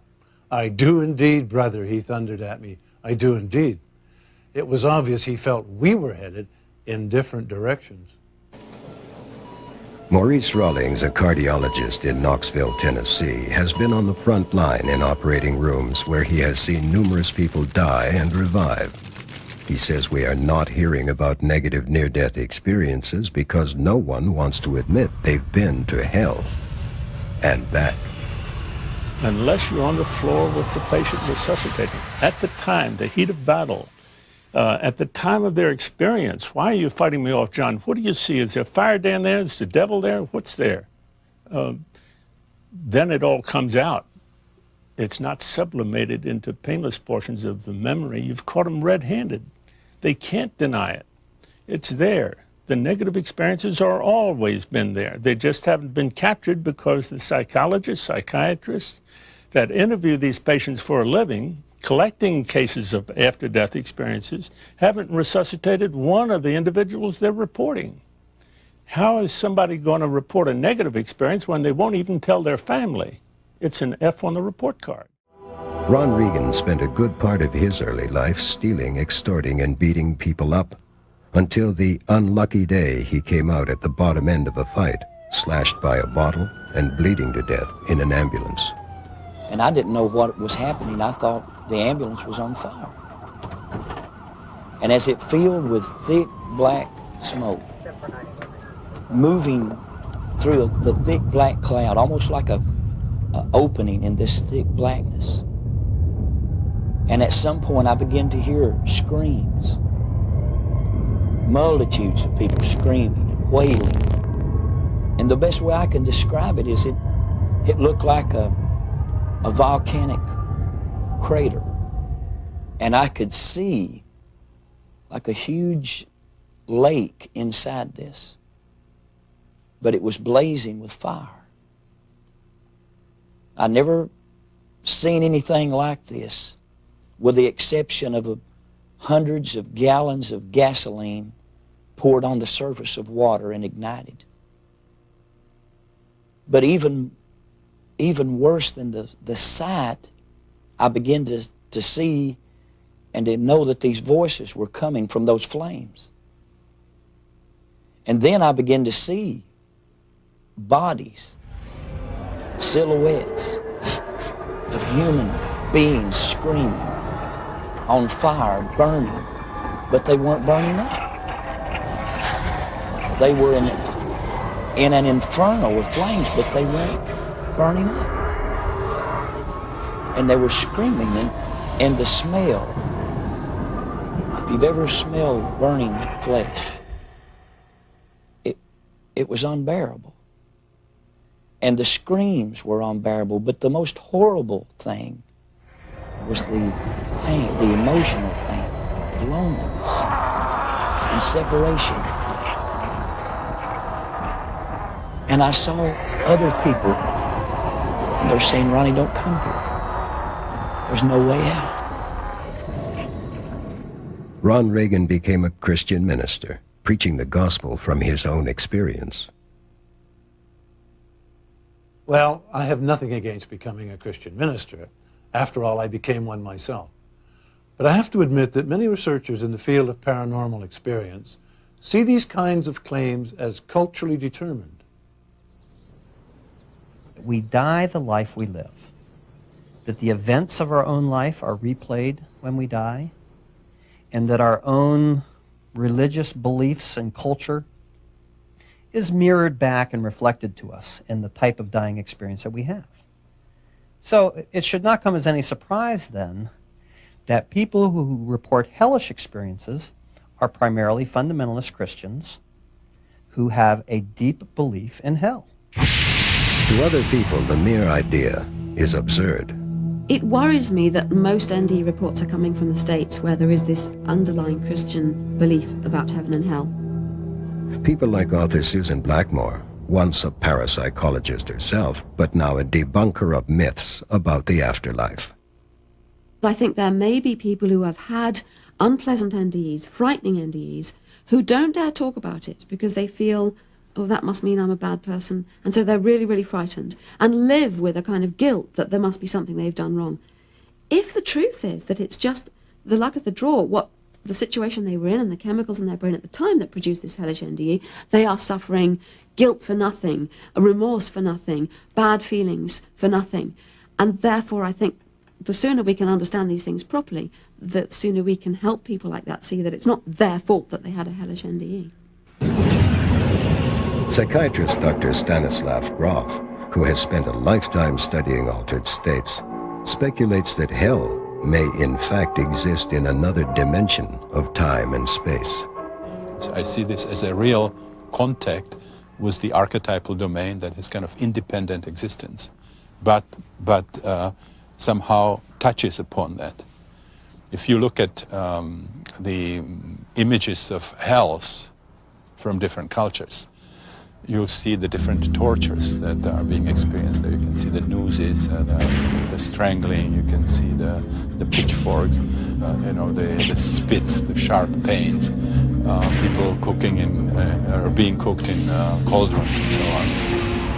So experiencing such extreme emotional and physical states. When we think about heaven as it is described in spiritual scriptures, not as a powerful inner archetypal experience, but as the physical heaven, then we come to such conclusions that we have disproved the existence of angels and God because we have explored systematically the astronomical heavens and we haven't seen any of those entities. Or if we know that there is heated nickel and iron as the core of the earth, that there is no place for caves of Satan, there cannot be hell there. So the idea is to get to hell or to heaven, you change your consciousness. So somebody can be here with us and be in heaven or hell, while everybody else is in Mill Valley. Those two are not incompatible in any way. So those are very, very real experiences, and they have to be studied by consciousness research. There's nothing that you can say reasonably about heaven or hell coming from physics or coming from biology or coming from medicine, because we are talking about states of mind.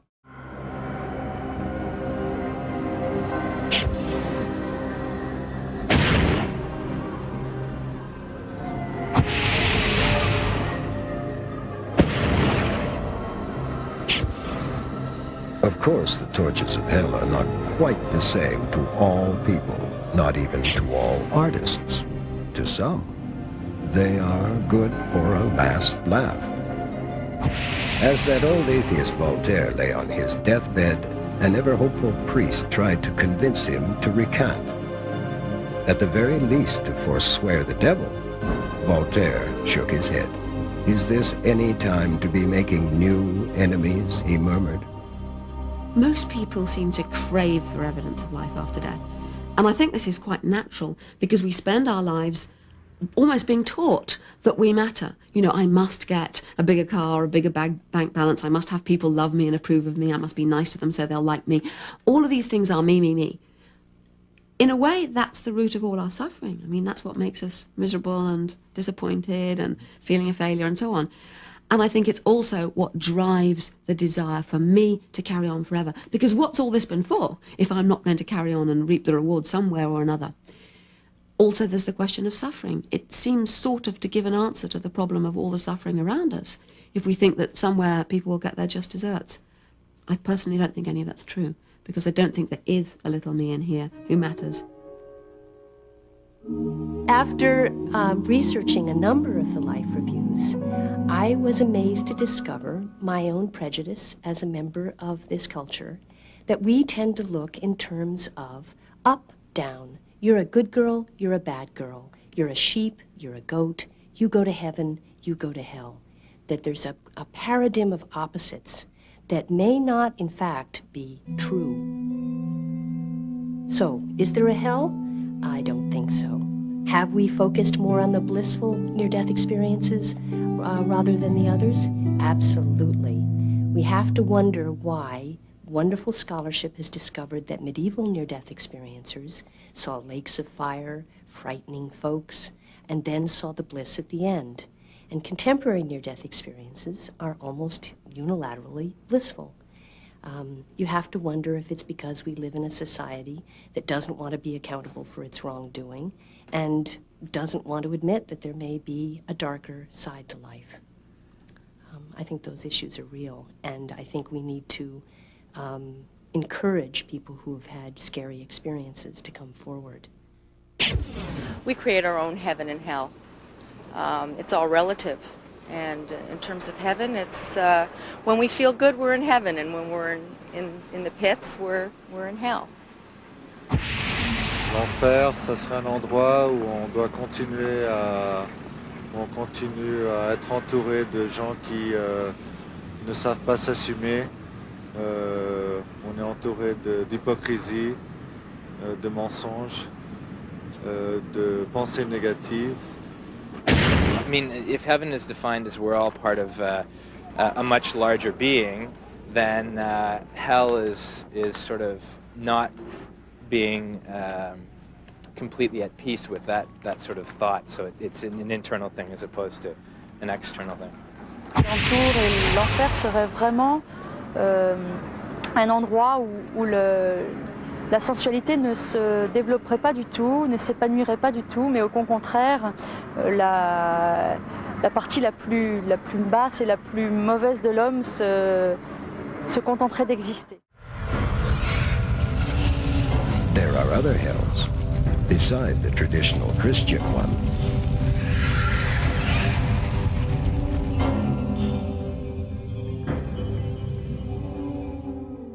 Darkness, void, vacuum, loneliness, absence, nothingness, non-existence.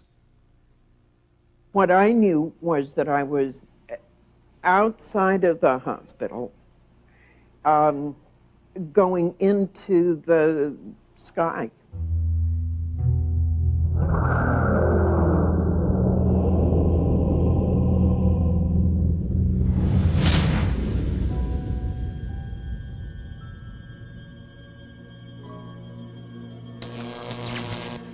Patsy, you never existed. You never will exist. 35 years ago, Nancy Evans Bush may have experienced the kind of hell referred to by Stan Groff when something went terribly wrong during childbirth. She has been trying to make sense of what happened ever since. You're not real. You never existed. Nothing you ever knew existed. You're not real. You never existed. You never will exist. Nor does anyone you think you ever knew, nor your life, nor where you live. You made it all up. You were allowed to make it up. Which meant that not only did I not exist, I remember saying telepathically, but the baby doesn't exist. Her year-old sister doesn't exist. Your mother, your husband, nobody you know exists. You're not real. And nothing you know is real. I've called it instant Holocaust. Nancy believes she has come to terms with the hell she experienced so many years ago. But what about those people whose near-death experiences threw them into hell and who found no hope, no redemption, no promise of anything better, who came back to this life with the sense that all they have to look forward to is perpetual misery? There is a gift in these experiences. Now, it's not a gift we want to get. But if we're stubborn enough, and for some of us this is the only benefit we've ever found for our stubbornness, but if we hang in there, we work through a lot of issues. We come to discover our religious faith in incredibly deep ways that we couldn't if we just kind of dazzled around on the happy level. So what I'm trying to do is to go beyond just the idea of pain equals bad, equals punishment, equals hell, equals eternity, equals despair. Because the alternative to despair, I think, is joy, which is different than happiness. But the paradoxical nature of this is that in order to get to real joy, we have to be able to accept suffering as part of it. And I know that sounds bizarre, but I didn't make up the rules.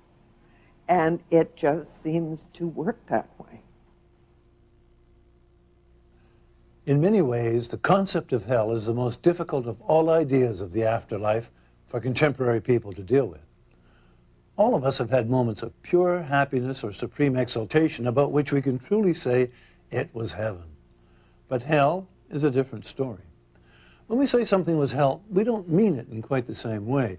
Implicit in our idea of hell is the potential and the need to be released from it. When they made a movie about the most decorated soldier of World War II, they called it To Hell and Back.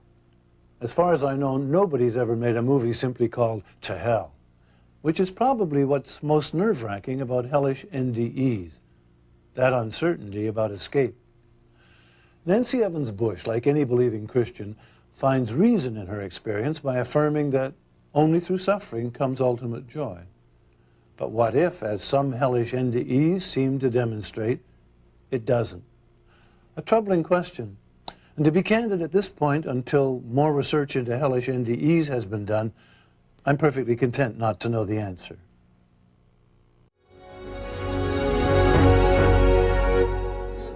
Yes, all God's children got shoes. When I get to heaven, gonna put on the shoes and gonna walk all over God's heaven. Walk over heaven, over heaven. Everybody talking about heaven, ain't it going there? Heaven, heaven, gonna walk all over. I went to heaven. As I was approaching it, I heard wind chimes. Well, it was a sound like wind chimes, but it was every conceivable tone you could imagine. It was awesome.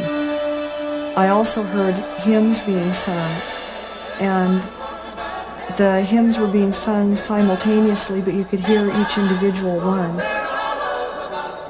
No, that sounds totally ridiculous, but there was a great harmony about this tone, and it was liquid, silvery. It was beautiful, and this tone permeated all I was of in a garden setting, and I looked down into a valley, and at the end of the valley I saw this mountainside. And there was a tremendous waterfall. It was beautiful, and the water just cascaded down over this, down the mountainside. And to the left, there was like a vortex of light, like a tunnel of light. And I knew that that was home where I'd come from. It's really not the light that impressed me. It was the feeling. It was a feeling of peace, gentleness, at oneness with the universe, if you please, with life, with everything. Suddenly I'm floating back in that sky. Suddenly I'm at that moment where everything ends, but everything's there, and it's just heaven on earth.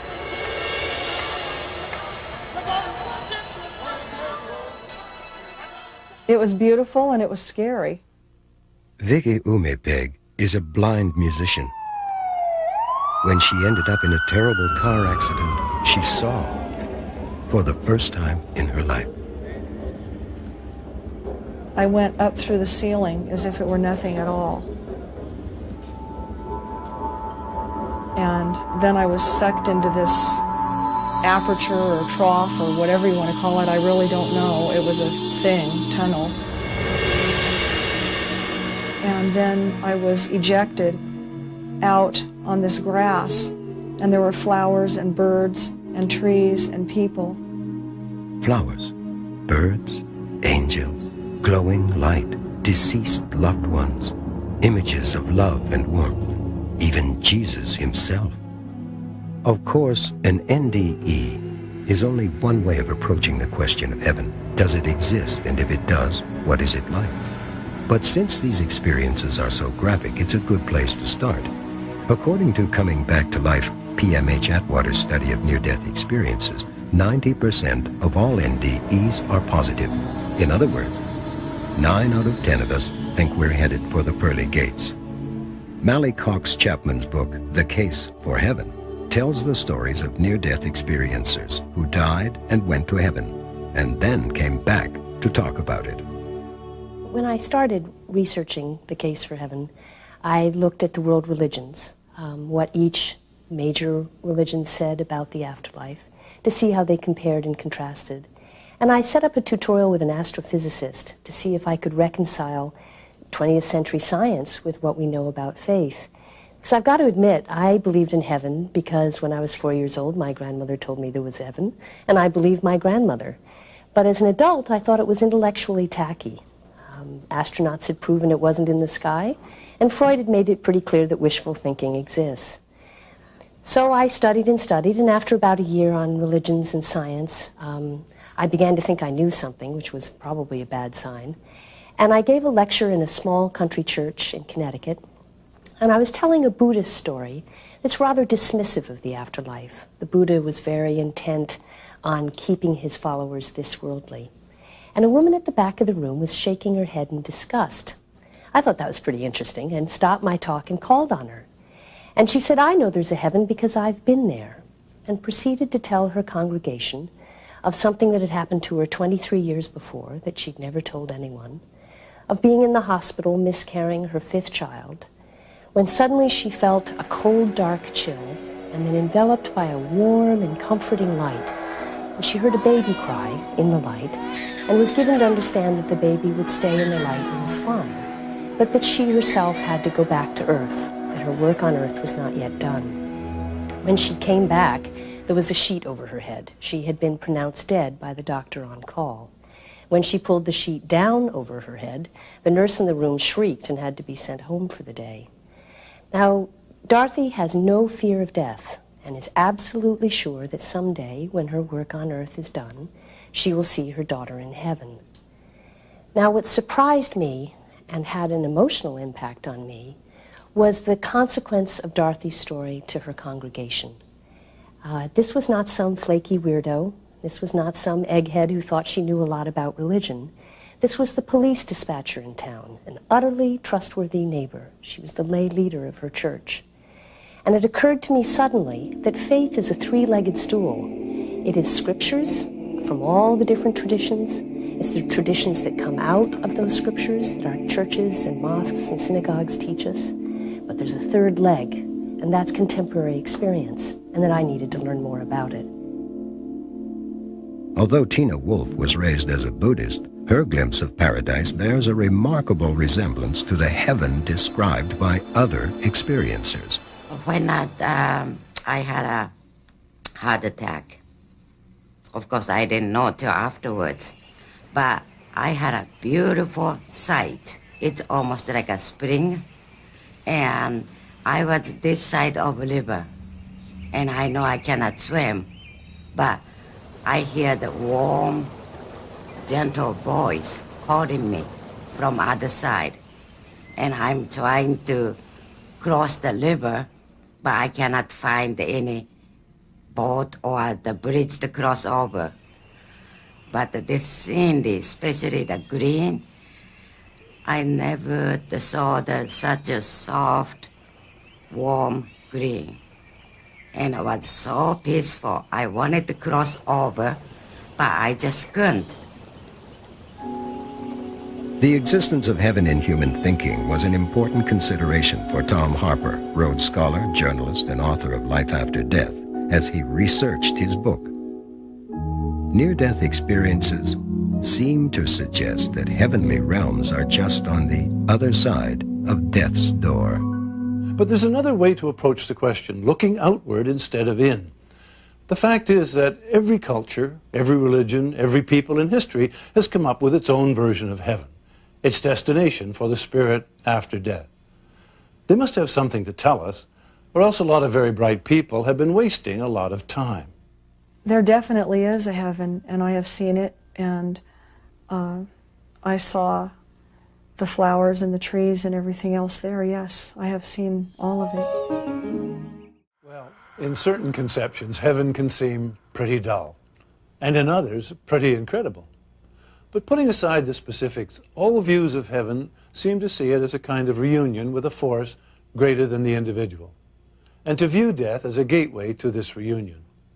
Unfortunately, no one ever brings back documentation. The closest we come are the experiences of people who have nearly died and have begun the transition. They've taken the first steps of the passage to where they're going. Heaven is the word we have in this language for a reality that is beyond words. It's a kind of cultural tagline that all of us understand. My experiencers, of the 50 that I interviewed, are actually quite modest about their claim of what they saw or how far they got or whether or not they actually were dead or participated in an afterlife. One of my experiencers said, "You know, I got to the gate, but you have to go through the gate to get to the fun part." Another experiencer saw a beautiful golden tree composed of tiny little golden lights, which she understood to be the souls of lots of people who loved her. I am not in a position, and I don't think anyone is, having studied heaven for 5 years, to describe heaven. All I can do is say I have so many stories and so much evidence of people who've traveled right up to the edge that we can afford to trust it.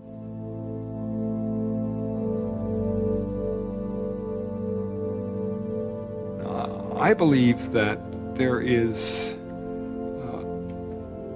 a fulfillment in heaven in the sense that if I have been given something and didn't have a chance, or out of fear didn't do something with what I was given, that in heaven that can be fulfilled. And I believe that heaven would be that kind of fulfillment, that sort of finishing of the person. But I also believe that heaven would be dynamic because God has created a dynamic universe. I mean, my heart's beating, I'm breathing, all kinds of stuff's happening, blood is coursing through my veins, the world is dynamic, relationships are dynamic, and therefore if God is where heaven is, then that's dynamic too. So I don't see sitting on a bunch of clouds with a bunch of angels playing harps as any kind of a vision.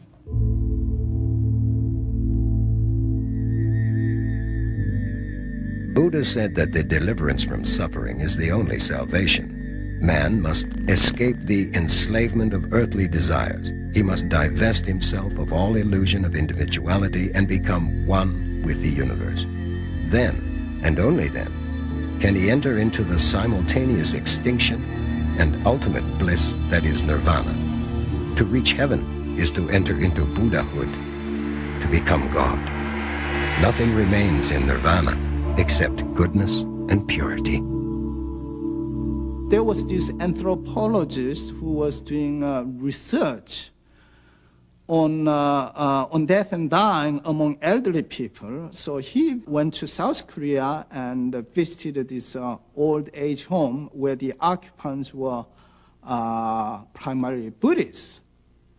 And to his great surprise, and these people facing death and dying, they were not so much afraid of death and dying. And the anxiety level was very low.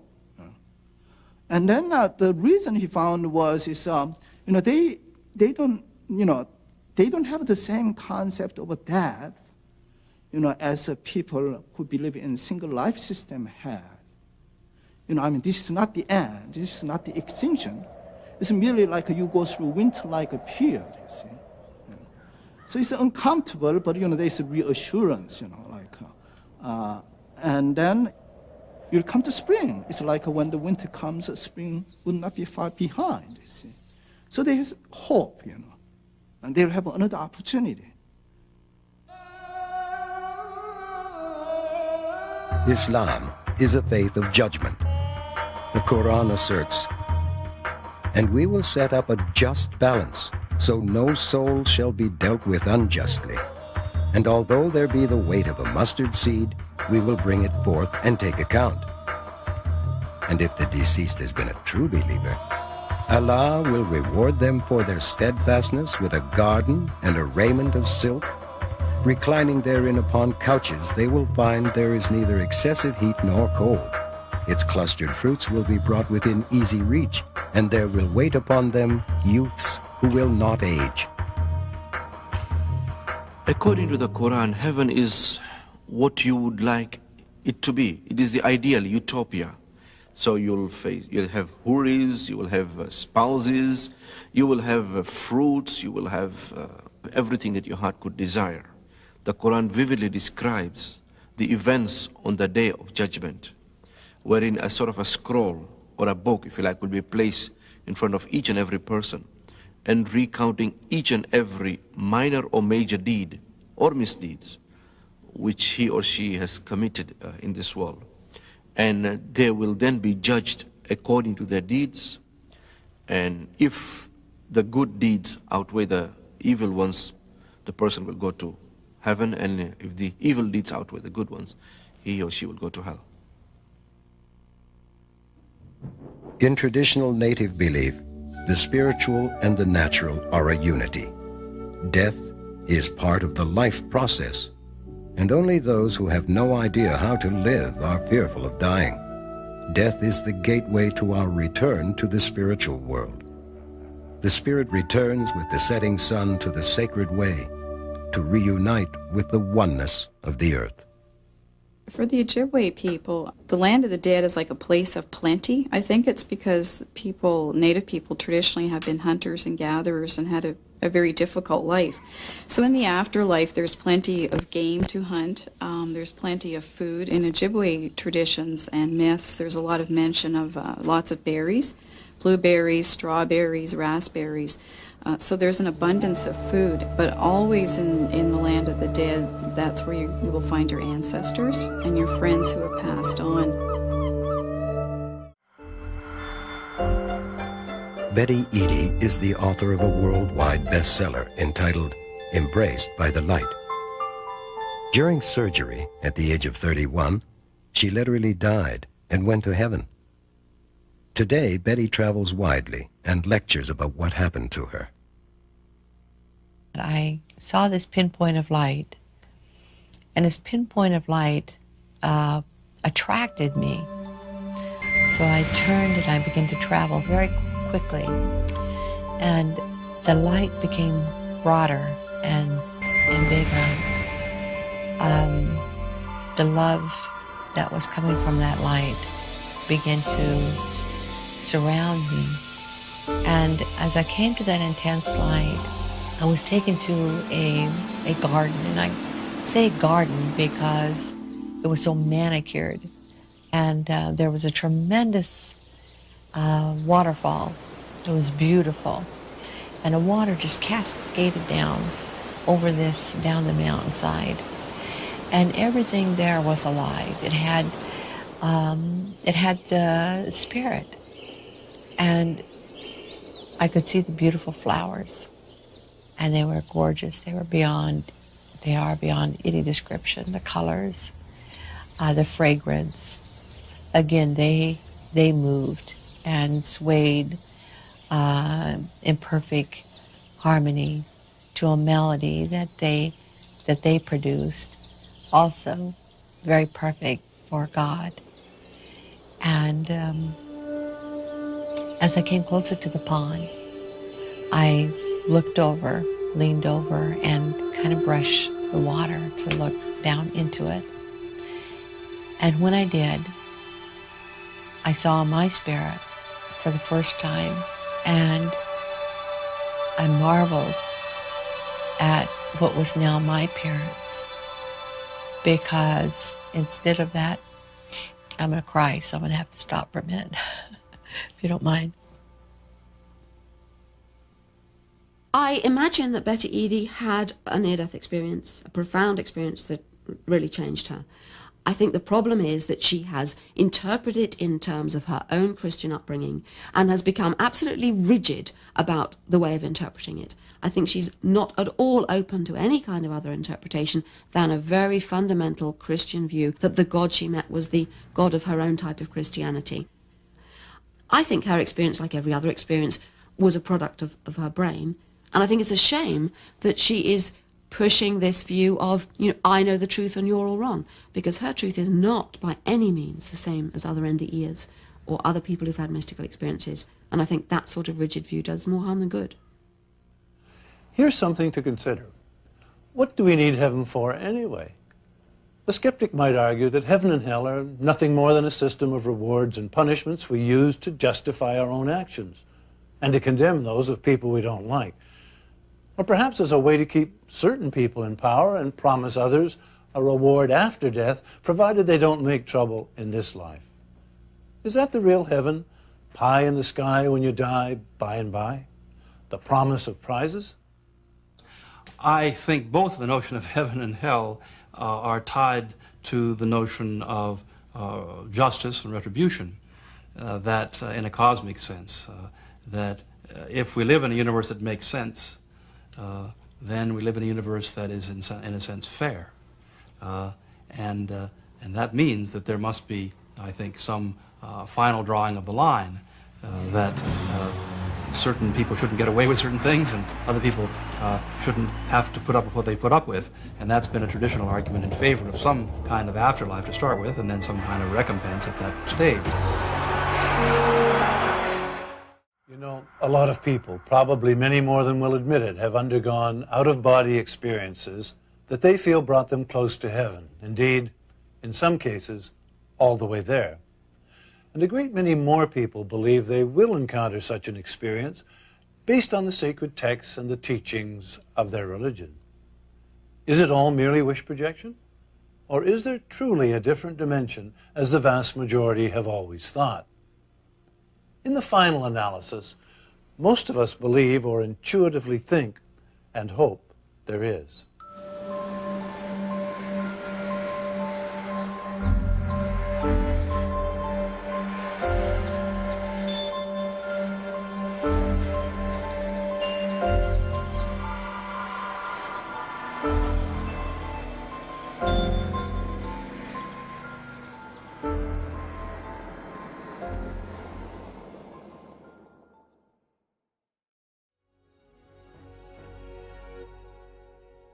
first image that came to my mind was my hands holding onto a cold railing. When Darrell Rooney was young, he found himself inexplicably fascinated by the story of the Titanic. Years later, during a hypnotic regression with Betty Binder, he remembered a past life that ended aboard the ill-fated liner and spontaneously recalled some of the names of other crew members, which he was later able to verify against old crew lists. He was not eager to tell his story, but because of the seriousness of our investigation, he agreed to an interview with us. So I'm out on the poop deck or something like that, and seeing, these faint objects in the distance, and these objects are the lifeboats. And I can see that the davits are empty and the lifeboats are out there, and then I'm staring my fate in the face. The lifeboats are gone, I'm going to go down with the ship. It's a memory that has terror attached to it. So, it's even disturbing to talk about it a little bit right now. The thing that really sticks out to me is the sound of timber cracking, creaking and cracking the way it's not supposed to. This heavy, heavy, twisting sound. And emotional confusion everywhere. Things turning upside down and hitting water, getting caught up in ropes. So this is obviously when the ship broke up and sank. And the sense of the hull of the ship there, with portholes, and then getting pulled down into the darkness of this freezing cold water. And I remember all of the emotion that was attached to that this was a really terrifying moment to be experiencing. And the thing that made it really profound was, it just was going, and then all of a sudden, all of the emotion just vanished. And I was asked what happened that caused me to become calm.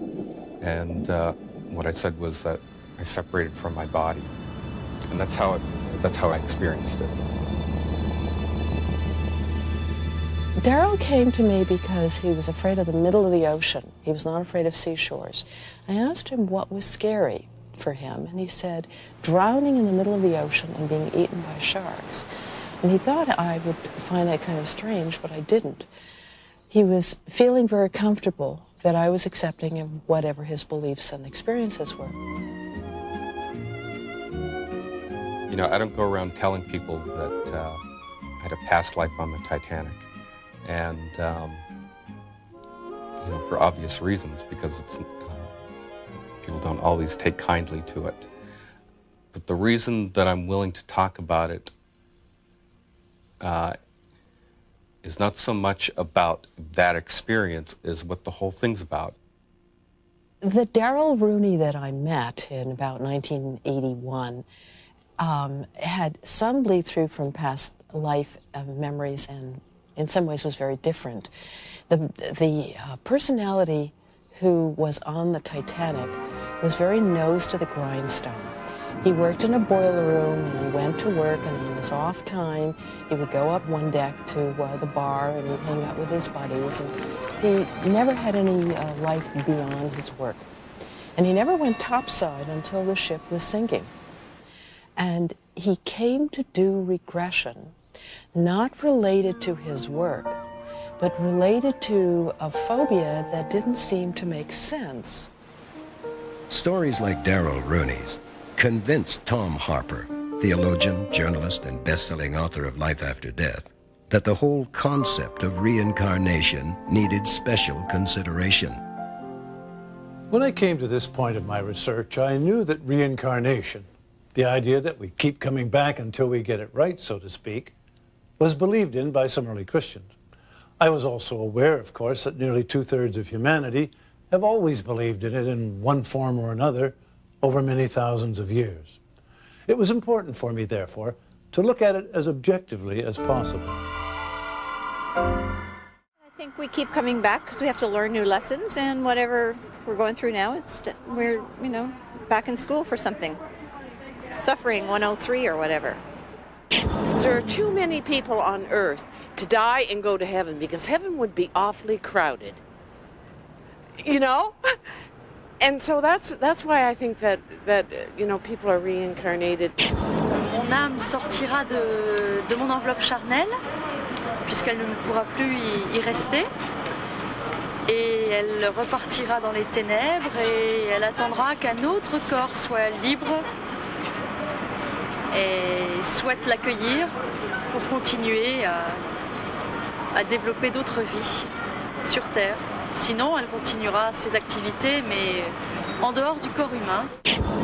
The soul is sort of like energy, and what Einstein says about energy neither being created nor destroyed, but only transferred to another form, is basically what I believe about in spirituality, that the soul also is never destroyed, but merely goes on to another body. Apparently, one of them was I was a street urchin, and I've been a male in past lives. I can see that, and I have a fair bit of androgyny, and I identify on a fairly male plane, right? I may pose something that will be very disquieting to people, or to those fates and people who think that there's only one life. But the reincarnation is the only rational answer that so far we can find for the inequities and disparities in life. Why has one born blind? Why some people are born handicapped? Mozart was born a genius at age 4. He wrote his first great musical piece. What accounts for that? If there is a God and this God believes in justice, and he created all of us, why should he create one better than me? Why should someone suffer more than I do? Why should someone enjoy the bliss of life while others are suffering?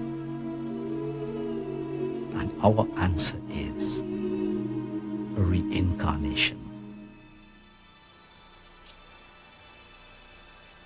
My first recollection of a past life experience was with a trained facilitator where I did several sessions with her, and then after feeling comfortable with the concept of how memories can come up, I began to have my own spontaneous past life memories. The most significant one for me was a lifetime in Europe. And I remember being a rather young woman and being dressed in rather coarse clothing, muslin-type material. There were 3 or 4 children there. I was trying to prepare a meal just out of water and vegetables, caring for them. There was no husband around, and the next memory that popped out of that was that he had gone away to war, and he wasn't going to be returning. I had been left alone. And of course that information began to dovetail with my own feelings of abandonment that I'd had all my life. So, in one life, Denise Lampron tells us she was an impoverished farm woman in medieval Europe. In another, she was reincarnated as a Native American male warrior. My Native American experience, well, in that one I was a male. I was a warrior, which is the issue, is basically the same, just experienced it differently. I lost my spouse again in that lifetime. See, we're continuing with the same theme. And lost from my tribe for something that I believed in, which again is another issue in my life. My beliefs have always sort of segregated me from the group. So that was one where it was made clear to me that I was willing to suffer for what I believed in, or to sacrifice, let me put it that way, for what I believed in. Obviously, she believes what she says. But do we? To Christians, the idea that we can change, improve ourselves as we progress from one life to another runs counter to some central doctrines. For example, the unique importance of having only one life to live in this world, the resurrection of the body, a final judgment, and even heaven itself.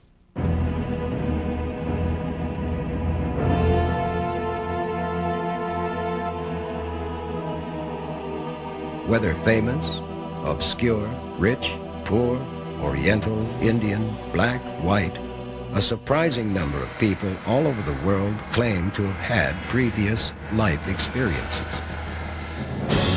General George Patton spoke openly about his past lives. When one of his superiors said to him, "George, you should have been with Napoleon," he replied with all seriousness, "Oh, but I was."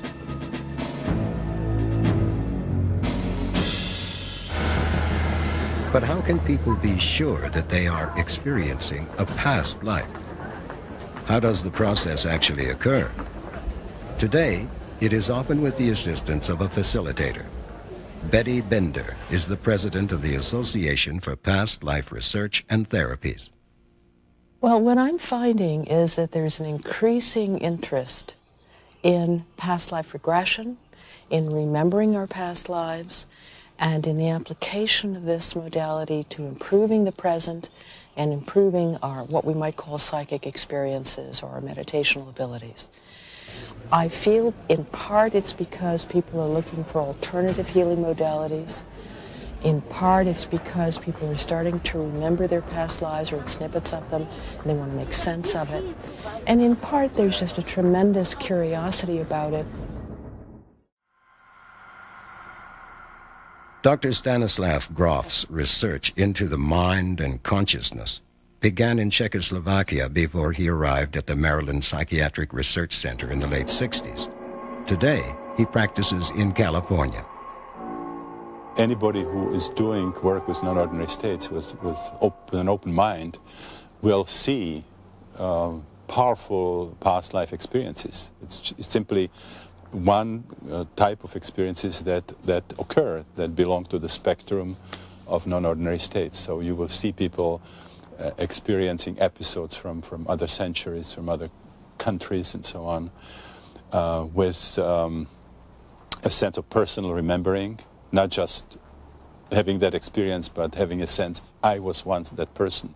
This is not the first time it's happening to me. The people find powerful connections to their present life, and it has this sort of healing impact when they complete that kind of experience. Now, these are simply facts of observation.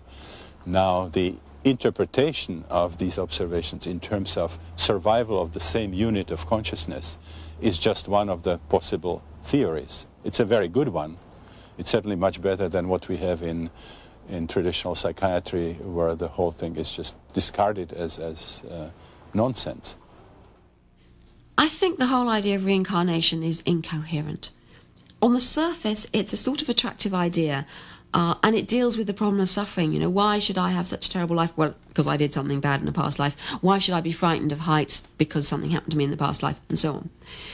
But really, if you think what it could possibly mean, what could be reincarnated? For reincarnation, personal reincarnation, to make any kind of sense, there has to be a soul or a spirit or a me or something or other with memories. The whole idea wouldn't make much sense if we don't bring our memories from one life to the next. And clearly, on the whole, we don't. So I have enormous troubles with the whole idea of reincarnation in its more trivial sense, personal reincarnation. So when I read evidence for young children in India apparently remembering past lives, I have no idea what's going on. Much of it, if it's true, could be interpreted as telepathy, clairvoyance, other things if you believe in those. But in any case, I am not convinced by the evidence we have yet from hypnotic regression to past lives. None of those have really convinced me that they show the continuity of something from life to life. But other researchers would answer Dr. Blackmore by pointing out that there is evidence for reincarnation. Dr. Joel Witten, a psychiatrist and professor at the University of Toronto and the author of Life Between Life, is one of those who tackles the question head-on. What is the evidence for the case for reincarnation? Ian Stevenson and other very careful researchers have methodically documented people's memory and gone out and verified the accuracy of recall.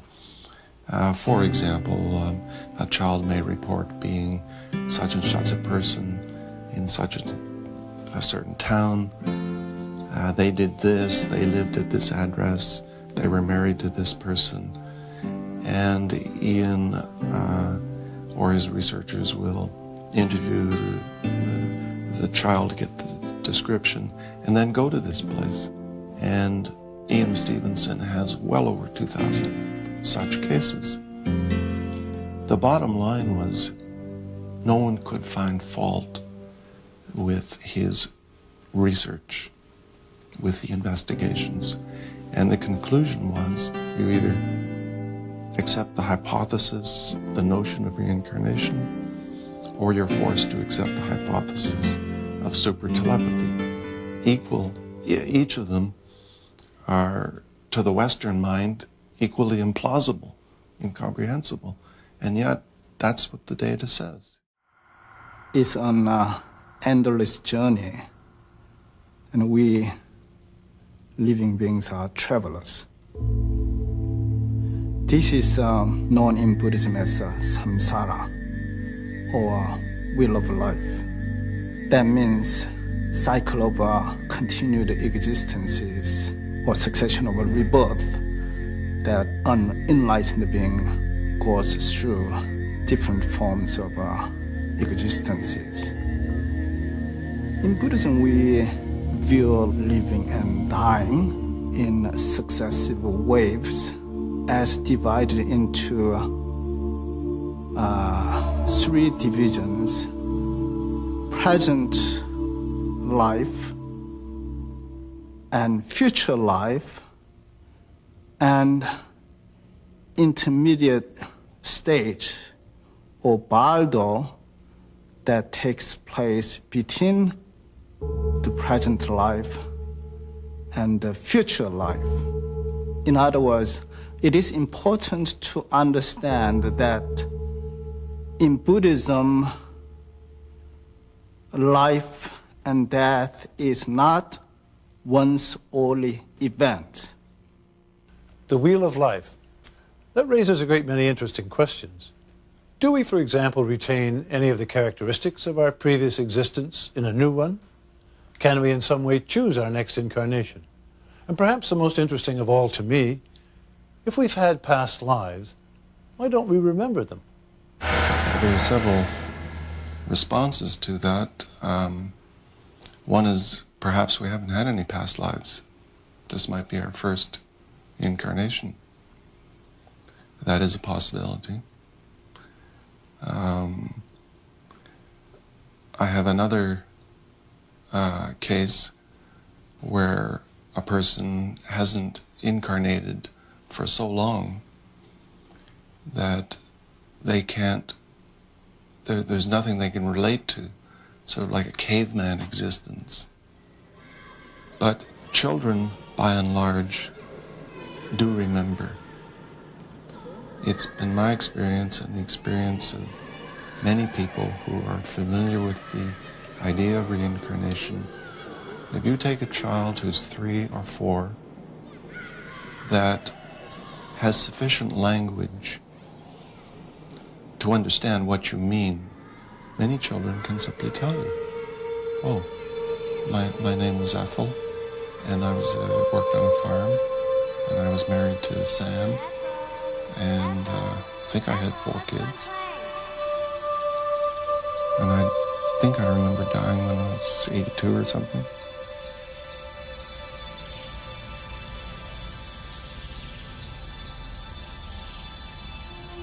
Here in the West, it seems that once a child enters the school system, these memories just get repressed or disappear from consciousness. And then later, as an adult, 20, 30, whatever, we have to struggle to try and remember. We're more than just what's inside of our bodies. I certainly feel like I'm more than just who I am right now. What I do know from everything that I've studied and experienced is that something's out there and that we have access to consciousness more than just our own. And it seems to be a lot of times from a particular point of view, which to me suggests reincarnation. Reincarnation is a huge and complicated subject, and I might add, very difficult to summarize. To be honest, I personally find the evidence intriguing, but I remain as yet unconvinced. Nevertheless, I find that Dale Kernahan's questions underline the essence of what so many find appealing about reincarnation. Why are some born with great physical limitations? Why do some suffer more than others? How do we resolve the great inequities between people? Reincarnation is certainly one answer,